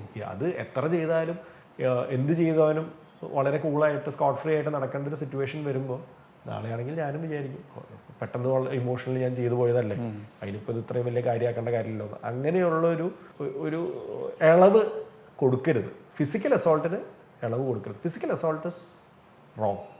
അത് എന്ത് കാരണം കൊണ്ടാണെങ്കിലും ഫിസിക്കൽ അസോൾട്ട് ഇസ് റോങ്. നമുക്ക് ബാക്കിയുള്ള സിസ്റ്റം ഉണ്ട്, അത് യൂസ് ചെയ്യാം. അതല്ലാണ്ട് നമുക്ക് കേൾക്കാൻ ഇഷ്ടമില്ലാത്തൊരു വാർത്ത കേട്ടു, അല്ലെങ്കിൽ ഇഷ്ടമില്ലാത്തൊരു സംഭവം ചെയ്തു എന്ന് പറഞ്ഞിട്ട് നമ്മൾ തല്ലാൻ തുടങ്ങിക്കഴിഞ്ഞാൽ, അല്ലെങ്കിൽ പിന്നെ മൊത്തത്തിൽ നമ്മുടെ നാട്ടിലത്തെ സിസ്റ്റം അതായിരിക്കണം. നമുക്ക് ഇഷ്ടമില്ലാത്തവരൊക്കെ പിടിച്ച് തല്ലുന്നൊരു സിസ്റ്റം ആണെങ്കിൽ പിന്നെ ആ പഴയ രീതിയിലേക്ക് പോകാം. ചേകവന്മാരെയൊക്കെ ഇറക്കി നമുക്ക് തല്ലി തീർക്കാവുന്നൊരു സിസ്റ്റത്തിലേക്ക് എത്തണം. അല്ലെങ്കിൽ നമ്മൾ സൊസൈറ്റി എന്നുള്ള രീതിയിൽ പ്രോഗ്രസ് ചെയ്യണമെങ്കിൽ ഇപ്പോൾ എക്സിസ്റ്റിംഗ് ആയിട്ടുള്ള റൂൾസ് ആൻഡ് റെഗുലേഷൻസ് ഫോളോ ചെയ്യുക എന്നുള്ളത് മാത്രമാണ് അതിനൊരു വഴി. അത് ഏറ്റവും ബുദ്ധിമുട്ടുള്ള ഒരു സിറ്റുവേഷൻ ആണെങ്കിൽ നമുക്കത് ചെയ്യാൻ പറ്റണം.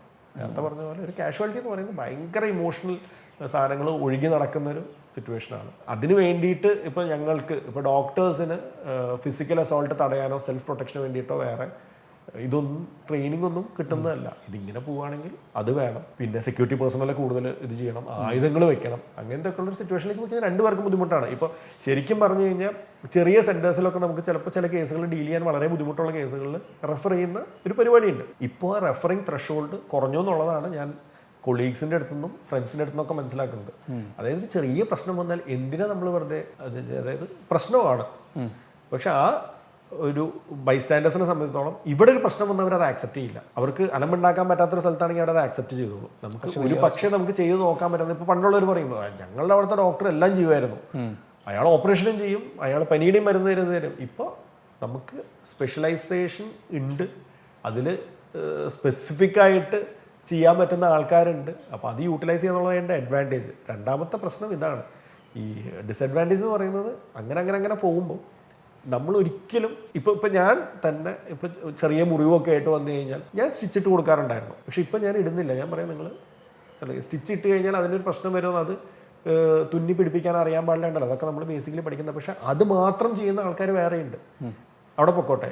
ചിലപ്പോൾ എന്താ ഉണ്ടാകുന്നതെന്ന് വെച്ച് കഴിഞ്ഞാൽ മുഖത്ത് ഒരു സ്റ്റിച്ചിടേണ്ട സിറ്റുവേഷൻ വന്നു, സ്റ്റിച്ച് ഇട്ടു, ഒരു ചെറിയ പാട് വരും, ചെറിയൊരു പാട് വന്നു. കൊച്ചു ചിലപ്പോൾ 10 വയസ്സാകുമ്പോഴാവും അപ്പനോടും അമ്മയോടും ചോദിക്കുന്നത്, ഇത് എന്താ ഇങ്ങനെ ഇട്ടത്, എൻ്റെ മുഖത്ത് പാടുണ്ടല്ലോ. ചിലപ്പോൾ അപ്പനമ്മയും അതങ്ങനെ വിടുമായിരിക്കും. ചിലർ വന്നിട്ട് നമ്മളടുത്ത് വന്ന് ചോദിക്കാൻ, ഡോക്ടർ അന്ന് സ്റ്റിച്ച് ഇട്ടപ്പോൾ ശരിക്കിടാത്തോണ്ടല്ലേ ഈ പാട് വന്നത്. അപ്പോൾ അല്ല, നമുക്ക് ഇവിടെ അങ്ങനെ ഇടാൻ പറ്റുള്ളൂ, അല്ലെങ്കിൽ പിന്നെ നിങ്ങൾ പ്ലാസ്റ്റിക് സർജൻ്റെ അടുത്തേക്ക് പോകണമായിരുന്നു. അപ്പോൾ ചോദിക്കും, എന്തുകൊണ്ട് അന്ന് എന്നോട് പ്ലാസ്റ്റിക് സർജൻ്റെ അടുത്ത് പോകേണ്ട കാര്യം പറഞ്ഞില്ല എന്ന് ചോദിച്ചു കഴിഞ്ഞാൽ നമ്മൾ പെട്ടു. അപ്പോൾ അതുകൊണ്ട് നമ്മൾ ചെയ്യുമ്പോൾ ഇപ്പം ഇങ്ങനെ ഒരു വിഷ്വലി നമുക്ക് കാണാൻ പറ്റുന്നൊരു സ്ഥലത്തൊരു ചെറിയ മുറിവായിട്ടാണെങ്കിലും വന്നു കഴിഞ്ഞാൽ നമ്മൾ പറയാം, ഇന്നതാണ് ഏറ്റവും നല്ല ഓപ്ഷൻ, നിങ്ങൾ അങ്ങോട്ട് പോകുള്ളൂ, ഞാൻ സ്റ്റിച്ച് ഇടാൻ നിൽക്കില്ല. അപ്പോൾ സ്റ്റിച്ചിങ് എന്ന് പറയുന്ന ഒരു എക്സാമ്പിൾ പറഞ്ഞത് മാത്രം. അങ്ങനെ പൊതുവേ ആൾക്കാരുടെ ഈ ത്രഷോൾഡ് കുറയുമ്പോൾ നമ്മളുടെ ത്രഷോൾഡും കുറയും. അത് മൊത്തത്തിൽ വരുന്നൊരു വ്യത്യാസമാണ്.